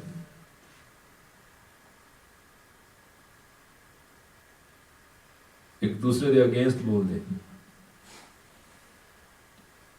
ਗੱਲਾਂ ਇੰਟੈਗਰਿਟੀ ਦੀਆਂ ਕਰਦੇ, ਲੇਕਿਨ ਜੋ ਉਹਨਾਂ ਦੀਆਂ ਹਿਡਨ ਪਾਲਿਸੀਜ਼ ਹੁੰਦੀਆਂ ਹਨ ਉਹਨਾਂ ਨੂੰ ਕਿਸੇ ਨੂੰ ਪਤਾ ਹੀ ਨਹੀਂ ਉਹ ਕੀ ਹੁੰਦੀਆਂ ਹਨ। ਇੰਪਲਾਇਰ ਇੰਪਲਾਈਜ਼ ਨੂੰ ਖਾਈ ਜਾਂਦੇ ਹਨ, ਜਿਹੜੇ ਸ਼ੇਅਰ ਹੋਲਡਰਸ ਹਨ ਉਹ ਜਿਤਨੇ ਵੀ ਕੰਮ ਕਰਨ ਵਾਲੇ ਹਨ ਉਹਨਾਂ ਨੂੰ ਖਾਈ ਜਾਂਦੇ ਹਨ।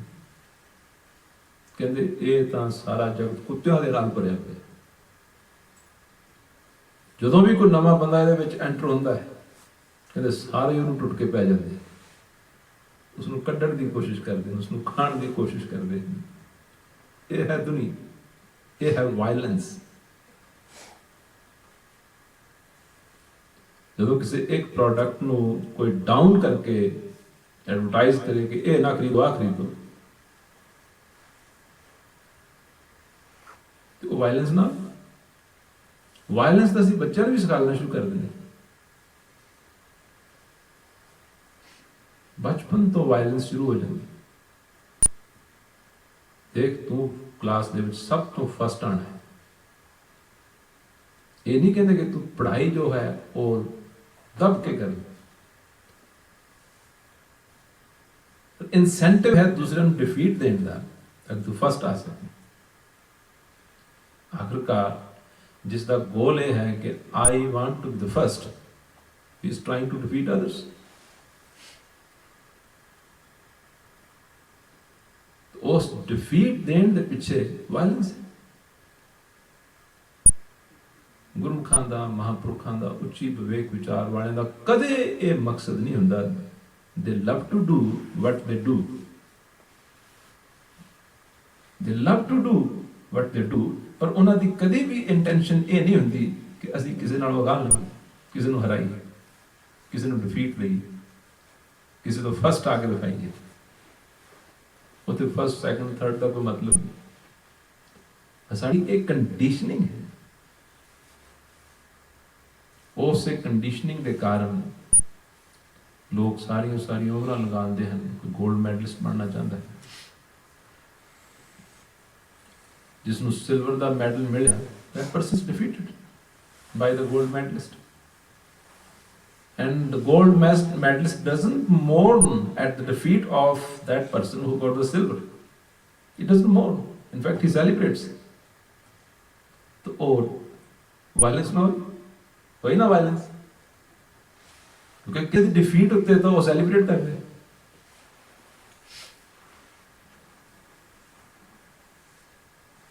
ਇਹ ਹੈ ਵਾਇਲੈਂਸ। ਗੁਰੂ ਜੀ ਕਹਿੰਦੇ ਡੀਪ ਡਾਊਨ ਸਾਡੇ ਅੰਦਰ ਚਾਰ ਨਹਿਰਾਂ ਚੱਲ ਰਹੀਆਂ ਹਨ, ਅੱਗ ਦੀਆਂ। ਇੱਕ ਹੈ ਹੰਸ, ਹਿੰਸਾ, ਵਾਇਲੈਂਸ।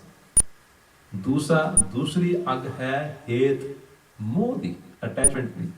ਜਿਸ ਚੀਜ਼ ਦੇ ਨਾਲ ਅਸੀਂ ਜਿਹੜੀਆਂ ਚੀਜ਼ਾਂ ਦੇ ਨਾਲ ਅਟੈਚਡ ਹੁੰਦੇ ਉਹਨਾਂ ਨੂੰ ਅਸੀਂ ਪੋਜ਼ੈਸ ਕਰਦੇ ਹਾਂ। ਤੇ ਪੋਜ਼ੈਸ ਕਰਨਾ ਭੂਤਾਂ ਦੀ ਆਦਤ ਹੁੰਦੀ ਹੈ। ਭੂਤ ਪ੍ਰੇਤ ਜੋ ਹਨ ਉਹ ਪੋਜ਼ੈਸ ਕਰ ਲੈਂਦੇ ਹਨ, ਫਿਰ ਪੋਜ਼ੈਸ ਕਰਕੇ ਫਿਰ ਉੱਤੇ ਆਪਣਾ ਕਬਜ਼ਾ ਕਰਕੇ ਫਿਰ ਉਸਨੂੰ ਛੱਡਦੇ ਨਹੀਂ ਹਨ। ਕਹਿੰਦੇ ਇਹ ਦੇਖਦੇ ਆ ਇਨਸਾਨ ਵੀ ਇਹੀ ਕੁਝ ਕਰਨ ਲੱਗੇ ਹੋਏ, ਇਹ ਵੀ ਪੋਜ਼ੈਸ ਕਰਦੇ ਹਨ। ਜਿਹੜੀ ਚੀਜ਼ ਇੱਕ ਦਫਾ ਪੋਜ਼ੈਸ ਹੋ ਗਈ ਫਿਰ ਉਸਨੂੰ ਛੱਡਦੇ ਨਹੀਂ। ਕਹਿੰਦੇ ਉਹ ਤਾਂ ਭੂਤਾਂ ਦਾ ਸੁਭਾਅ ਸੀ ਪੋਜ਼ੈਸ ਕਰਨਾ। ਕਹਿੰਦੇ ਅੰਦਰ ਆ ਵੜਦੀਆਂ ਨੇ ਬਾਹਰੋਂ ਰੂਹਾਂ। ਬਾਣੀ ਦੇ ਵਿੱਚ ਵੀ ਆਖੇ ਕਈ ਕੋਟ ਭੂਤ ਪ੍ਰੇਤ ਸੂਕਰ ਮਰਗਾਸ਼ ਆਨੇ ਚੀਜ਼ ਉਹ ਪੋਜ਼ੈਸ ਕਰ ਲੈਂਦੀਆਂ, ਪਰ ਜਿਹਨੂੰ ਕਰ ਲੈਣ ਦੇਖਣ ਨੂੰ ਤਾਂ ਕੋਈ ਹੋਰ ਹੁੰਦਾ ਹੈ, ਲੇਕਿਨ ਅੰਦਰ ਕੋਈ ਹੋਰ ਹੁੰਦਾ ਹੈ, ਕਬਜ਼ਾ ਕਿਸੇ ਹੋਰ ਦਾ ਹੁੰਦਾ। ਗੁਰੂ ਜੀ ਕਹਿੰਦੇ ਇਹ ਮਨੁੱਖ ਵੀ ਜੋ ਹਨ ਇਹਨਾਂ ਦੇ ਅੰਦਰ ਵੀ ਕਹਿੰਦੇ ਦੂਸਰੀ ਅੱਗ ਦੀ ਨਹਿਰ ਹੈ ਕਿ ਇਹ ਪੋਜ਼ੈਸ ਕਰਦੇ। ਸਾਡੇ ਰਿਸ਼ਤਿਆਂ ਦੇ ਵਿੱਚ ਵੀ ਪੋਜ਼ੈਸਿਵਨੈਸ ਹੈ।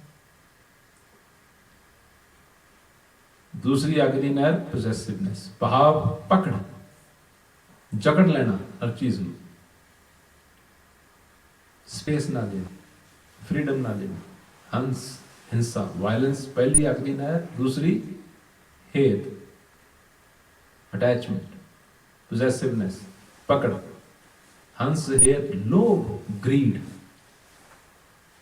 ਕਹਿੰਦੇ ਤੀਸਰੀ ਅੱਗ ਦੀ ਨਹਿਰ ਹੈ ਲਾਲਚ, ਗਰੀਡ। ਲਾਲਚ ਦਾ ਮਾਰਿਆ ਹੋਇਆ ਇਨਸਾਨ, ਗੁਰੂ ਜੀ ਨੇ ਆਖਿਆ ਲਾਲਚ ਛੋੜੋ ਅੰਧਿਓ, ਲਾਲਚ ਦੁੱਖ ਭਾਰੀ। ਲਾਲਚੀ ਇਨਸਾਨ ਦੀਆਂ ਅੱਖਾਂ ਵੀ ਬੰਦ ਹੋ ਜਾਂਦੀਆਂ, ਉਸਨੂੰ ਦਿਸਦਾ ਵੀ ਨਹੀਂ ਹੈ। ਲਾਲਚੀ ਇਨਸਾਨ ਦੇ ਕੰਨ ਵੀ ਬੰਦ ਹੋ ਜਾਂਦੇ, ਉਸਨੂੰ ਸੁਣਦਾ ਵੀ ਨਹੀਂ ਹੈ।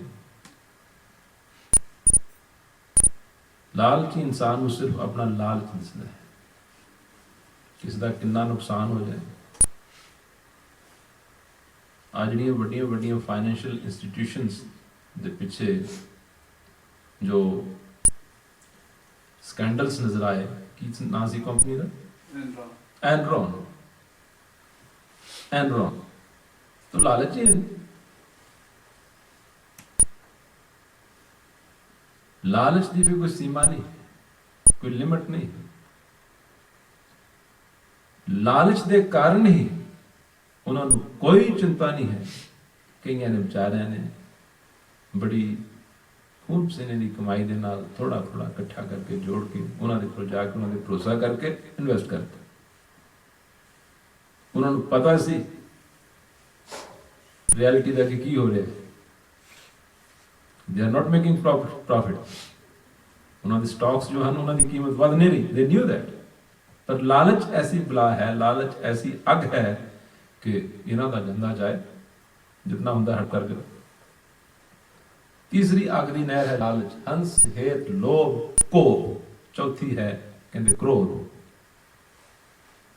क्रोध जो है वो अपने आप ਨੂੰ ਵੀ ਸਾੜਦਾ ਹੈ, ਦੂਸਰਿਆਂ ਨੂੰ ਵੀ ਸਾੜਦਾ ਹੈ। ਗੁਰੂ ਮਹਾਰਾਜ ਨੇ ਤਾਂ ਸਾਨੂੰ ਇੱਕ ਗੱਲ ਬੜੀ ਸੋਹਣੀ ਕਹੀ ਹੈ, ਕਹਿੰਦੇ ਹੈ ਕਿ ਜਿਨ੍ਹਾਂ ਦੇ ਅੰਦਰ ਕਹਿੰਦੇ ਕ੍ਰੋਧ ਚੰਡਾਲ ਹੈ ਨਾ, ਉਹਨਾਂ ਦੇ ਕਹਿੰਦੇ ਨੇੜੇ ਵੀ ਨਹੀਂ ਜਾਣਾ ਚਾਹੀਦਾ, ਦੂਰ ਰਹਿਣਾ ਚਾਹੀਦਾ ਉਹਨਾਂ ਤੋਂ। ਤਿਨਾ ਪਾਸ ਦਵਾਸ ਨਾ ਪਿੱਟੀਏ ਜਿਨ ਅੰਤਰ ਕ੍ਰੋਧ ਚੰਡਾਲ। ਜਿਨ੍ਹਾਂ ਦੇ ਅੰਦਰ ਕ੍ਰੋਧ ਚੰਡਾਲ ਹੈ, ਜਿੱਥੇ ਅੱਗ ਬਲਦੀ ਉਹਦੇ ਨੇੜੇ ਜਾਓਗੇ ਸਾਨੂੰ ਵੀ ਸਾੜੇਗੀ, ਦੂਰ ਰਹੋ ਉਹਨਾਂ ਤੋਂ। तो कहने का मतलब गुरु जी कहते हैं ए पब्बर, ए चश्मे, ए तालाब तो बहुत हरिया भरिया होना चाहिए सी। होया की है तेरे अंदर ते रब्बी गुणा दे कमल फुल सोने वर्गे।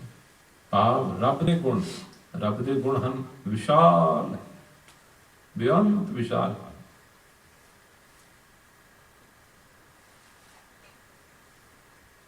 रब दे गुण ਹਨ ਉਹ ਗੁਨਾਹ ਦੇਖਦਾ ਹੋਇਆ ਵੀ ਸਾਨੂੰ ਰਿਜ਼ਕ, ਰੋਟੀ ਪ੍ਰਤਪਾਲਣਾ ਕਰਨੋਂ ਹਟਦਾ ਨਹੀਂ। ਅਸੀਂ ਆਪਣੇ ਕਰਮਾਂ ਕਰਕੇ ਸਜ਼ਾ ਭੁਗਤਦੇ ਹਾਂ। ਰੱਬ ਦਾ ਸੁਭਾਅ ਤਾਂ ਪ੍ਰੇਮ ਹੀ ਪ੍ਰੇਮ ਹੈ। ਅਗਰ ਕੋਈ ਅੱਗ ਨੂੰ ਹੱਥ ਲਗਾ ਦੇ ਤਾਂ ਰੱਬ ਦਾ ਕੀ ਕਸੂਰ? ਅਗਰ ਕੋਈ ਅੱਗ ਨੂੰ ਹੱਥ ਲਗਾ ਦੇ ਤਾਂ ਰੱਬ ਦਾ ਕੋਈ ਕਸੂਰ ਨਹੀਂ। ਇਸ ਤਰ੍ਹਾਂ ਲਾਲਚ ਦੇ ਕਾਰਨ ਅਗਰ ਕੋਈ ਆਪ ਵੀ ਜਲ ਜਾਂਦਾ, ਦੂਸਰਿਆਂ ਨੂੰ ਵੀ ਜਲ ਜਾਂਦਾ ਹੈ, ਉਹ ਪਾਪ ਕਰਕੇ ਕੋਈ ਉਸਦਾ ਜੋ ਫਲ ਭੁਗਤਦਾ ਹੈ, ਤਾਂ ਰੱਬ ਦਾ ਕੋਈ ਕਸੂਰ ਤਾਂ ਨਾ। ਰੱਬ ਦੇ ਸੁਭਾਅ ਬਹੁਤ ਵਿਸ਼ਾਲ ਹੈ। ਰੱਬ ਦੇ ਸੁਭਾਅ ਉਸ ਦੇ ਵਿੱਚ ਬਹੁਤ ਦਇਆ ਹੈ। ਰੱਬ ਦੇ ਸੁਭਾਅ ਉਹ ਲੈਣਾ ਨਹੀਂ, ਦੇਣਾ ਜਾਣਦਾ ਹੈ। ਦੇਈ ਜਾਂਦਾ, ਦਿੰਦਾ ਦੇ, ਲੈਂਦੇ ਥੱਕ ਪਾਏ। ਇਹ ਥੋੜੇ ਬਹੁਤ ਰੱਬ ਦੇ ਸੁਭਾਅ ਤਾਂ ਗਿਣੇ ਹੀ ਨਹੀਂ ਜਾ ਸਕਦੇ, ਉਸਦੇ ਕਿਤਨੇ ਹਨ। ਰੱਬ ਬੜਾ ਮੋਹਰਤ ਵੀ ਹੈ, ਕਿਤਨੀਆਂ ਖੂਬਸੂਰਤ ਚੀਜ਼ਾਂ ਪੈਦਾ ਕਰਦਾ ਹੈ, ਲੇਕਿਨ ਇਹ ਨਹੀਂ ਕਿ ਹੁਣ ਮੈਂ ਇਹਨੂੰ ਬਣਾ ਲਿਆ ਤੇ ਇਹਨੂੰ ਹੁਣ ਮੈਂ ਕਦੇ ਜੋ ਹੈ, ਉਸ ਦੇ ਲਈ ਤਾਂ ਇਹ ਇੱਕ ਆਨੰਦਮਈ ਖੇਡ ਹੈ। ਉਹ goes on creating, and then he goes on creating new। ਉਹ ਕਿਸੇ ਚੀਜ਼ ਦੇ ਨਾਲ ਵੀ ਅਟੈਚ ਨਹੀਂ ਹੋਈ, ਉਹਦੀ ਨਿਊਨੈਸ ਜਿਹੜੀ ਉਹ ਹਮੇਸ਼ਾ ਹੀ ਕਾਇਮ ਰਹਿੰਦੀ ਹੈ। ਰੱਬ ਦੀਆਂ ਐਟਰੀਬਿਊਟਸ ਦੇ ਵਿੱਚ one of the attributes is newness, ਹਮੇਸ਼ਾ ਨਵਾਂ ਰਹਿੰਦਾ ਹੈ। ਲੇਕਿਨ ਸਾਡੇ ਅੰਦਰ ਸਭ ਕੁਝ ਓਲਡ, ਪੁਰਾਣਾ, ਗਲਿਆ ਸੜਿਆ ਹੁੰਦਾ ਹੈ। ਕਿਤਨੇ ਕਿਤਨੇ ਵਾਕਿਆਤ ਜੋ ਜ਼ਿੰਦਗੀ 'ਚ ਹੋ ਜਾਂਦੇ ਹਨ, ਬਸ ਉੱਥੇ ਫਿਰ ਅਸੀਂ ਸਟਕ ਹੋ ਜਾਂਦੇ। तो गुरु महाराज कहते हैं रब्बी सुभाਅ ਉਹ ਹਨ ਕਮਲ ਦੇ ਫੁੱਲ ਸੋਨੇ ਵਰਗੇ। ਕਹਿੰਦੇ ਉਹ ਸਾਡੇ ਅੰਦਰ ਨਹੀਂ ਹਨ, ਅੰਦਰ ਸੜਦੇ ਹਨ। ਆਚਾਰ ਅੱਗ ਦੀਆਂ ਨਹਿਰਾਂ ਅੰਦਰ ਚੱਲ ਰਹੀਆਂ ਹਨ। ਅੱਜ ਦੇ ਸ਼ਬਦ ਦੇ ਵਿੱਚ ਵਿਚਾਰ ਇਹ ਚੱਲੀ ਸੀ, ਇਸ ਦੇ ਵਿੱਚੋਂ ਜੋ ਤੱਤ ਨਿਕਲਿਆ ਹੈ, ਕਹਿੰਦੇ ਹਨ ਇਸ ਜੀਵਨ ਰੂਪ ਸਰੋਵਰ ਦੇ ਅੰਦਰ ਜਿਤਨੀ ਦੇਰ ਤੱਕ ਉਹ ਜਲ, ਉਹ ਪਾਣੀ ਜਿਸ ਦੇ ਨਾਲ ਇਸਨੇ ਫਿਰ ਭਰਨਾ ਹੈ, ਫਿਰ ਇਸਨੇ ਹਰਾ ਭਰਾ ਹੋਣਾ ਹੈ, ਫਿਰ ਇਸ ਦੇ ਅੰਦਰ ਰੱਬੀ ਸੁਭਾਅ ਦੇ ਕਮਲ ਫੁੱਲ ਖਿਲਨੇ ਹਨ। ਕਹਿੰਦੇ ਹਨ ਜਿਤਨੀ ਦੇਰ ਤੱਕ ਉਹ ਜਲ ਨਹੀਂ ਆਉਂਦਾ, ਇਸ ਰੂਹ ਦੀ ਪਿਆਸ ਨੇ ਬੁਝਣਾ ਨਹੀਂ। ਇਹ ਪਿਆਸੀ ਦੀ ਪਿਆਸੀ ਤੜਫਦੀ ਤੜਫ ਖਤਮ ਹੋ ਜਾਏਗੀ, ਮਰੇਗੀ, ਭਟਕੇਗੀ। ਮਹਾਰਾਜ ਉਹ ਜਲ ਕਿਵੇਂ ਪ੍ਰਾਪਤ ਹੋਵੇ, थोड़ी विचार इसकी कल में कराएं। समा ज्यादा साथ नहीं दिंदा, इशारे मात्र कह के गुरु महाराज जी कहते हैं जिस जल निध कारण तुम जग आए, the very purpose of our coming in this human form is to drink that water, to find that water। ਜਿਸ ਜਲ ਨਿਧ ਕਾਰਨ ਤੁਮ ਜਗ ਆਏ, ਇਸ ਜਗਤ ਦੇ ਵਿੱਚ ਜਿਸ ਜਲ ਨੂੰ ਪ੍ਰਾਪਤ ਕਰਨ ਦੇ ਵਾਸਤੇ ਤੁਸੀਂ ਆਏ ਹੋ, ਉਹ ਜਲ ਕਿੱਥੇ ਹੈ? ਜਿਸ ਜਲ ਨਿਧ ਕਾਰਨ ਤੁਮ ਜਗ ਆਏ ਸੋ ਅੰਮ੍ਰਿਤ ਗੁਰ ਪਾਹੀ ਜੀਓ। ਕਹਿੰਦੇ ਉਹ ਗੁਰੂ ਦੇ ਪਾਸ। ਉਹਦੀ ਵਿਧੀ ਗੁਰੂ ਨਹੀਂ ਆਉਂਦੀ। ਜਿਸ ਜਲ ਕਾਰਨ ਤੁਮ ਜਗ ਆਏ ਸੋ ਅੰਮ੍ਰਿਤ, ਉਹ ਜਲ ਉਹ ਅੰਮ੍ਰਿਤ ਕਹਿੰਦੇ ਸਿਰਫ ਗੁਰੂ ਦੇ ਪਾਸ ਹੈ।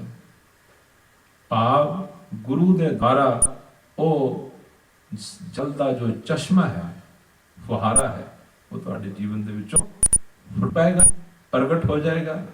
ਇਹ ਜੀਵਨ ਰੂਪ ਸਰੋਵਰ ਗੁਰੂ ਦੀ ਕਿਰਪਾ, ਗੁਰੂ ਦੀ ਇਮਦਾਦ ਦੇ ਦੁਆਰਾ ਉਸ ਜਲ ਦੇ ਨਾਲ ਭਰ ਜਾਏਗਾ। ਫਿਰ ਸਾਡਾ ਜੀਵਨ ਇਸ ਤਰ੍ਹਾਂ ਦਾ ਹੋਏਗਾ, ਮੇਰਾ ਘਰ ਬਣਿਆ, ਬਨ ਤਾਲ ਬਣਿਆ। ਗੁਰੂ ਕਹਿੰਦੇ ਨੇ ਇਹ ਜਿਹੜਾ ਮੇਰਾ ਘਰ ਹੈ, ਇਹ ਕੀ ਬਣ ਗਿਆ ਹੈ? ਬਨ, ਇਹ ਜੰਗਲ ਬਣ ਗਿਆ, ਹਰਾ ਭਰਾ ਹੋ ਗਿਆ। ਤਾਲ ਬਣਿਆ, ਕਹਿੰਦੇ ਇਹ ਤਾਲ ਸਰੋਵਰ ਬਣ ਗਿਆ। ਮੇਰਾ ਘਰ ਬਣਿਆ, ਬਨ ਤਾਲ ਬਣਿਆ। ਇਹ ਕਹਿੰਦੇ ਮੇਰਾ ਘਰ ਜਿਹੜਾ ਹੈ ਇਹ ਬਨ ਵਰਗਾ ਹੋ ਗਿਆ, ਹਰਾ ਭਰਾ ਹੋ ਗਿਆ, ਇਹ ਤਾਲਾਬ ਬਣ ਗਿਆ। ਅੱਜ ਦੇ ਕੀਰਤਨ ਦੀ ਵਿਚਾਰ ਦੇ ਵਿੱਚ ਇੱਕ ਐਸਾ ਜਲ ਹੈ ਜੋ ਕਿੱਥੋਂ ਮਿਲਦਾ ਹੈ? ਗੁਰੂ ਦੇ ਦੁਆਰਾ। ਇੱਥੇ ਵਿਚਾਰ ਛੋੜਦੇ ਹਾਂ। ਕੱਲ ਨੂੰ ਇਸ ਕੀਰਤਨ ਦਾ ਜੋ ਅਗਲਾ ਦੂਸਰਾ ਹਿੱਸਾ ਹੈ ਉਹ ਕੀਤਾ ਜਾਏਗਾ। ਪਿਆਰ ਨਾਲ ਸੁਣੋ और गाओ। पब्बर तुम्हारी आवला कवला कंचन, पब्बर तू हरि आवला, पब्बर तू हरि आवला, कवला कंचन कवला कंचन कवला कंचन कवला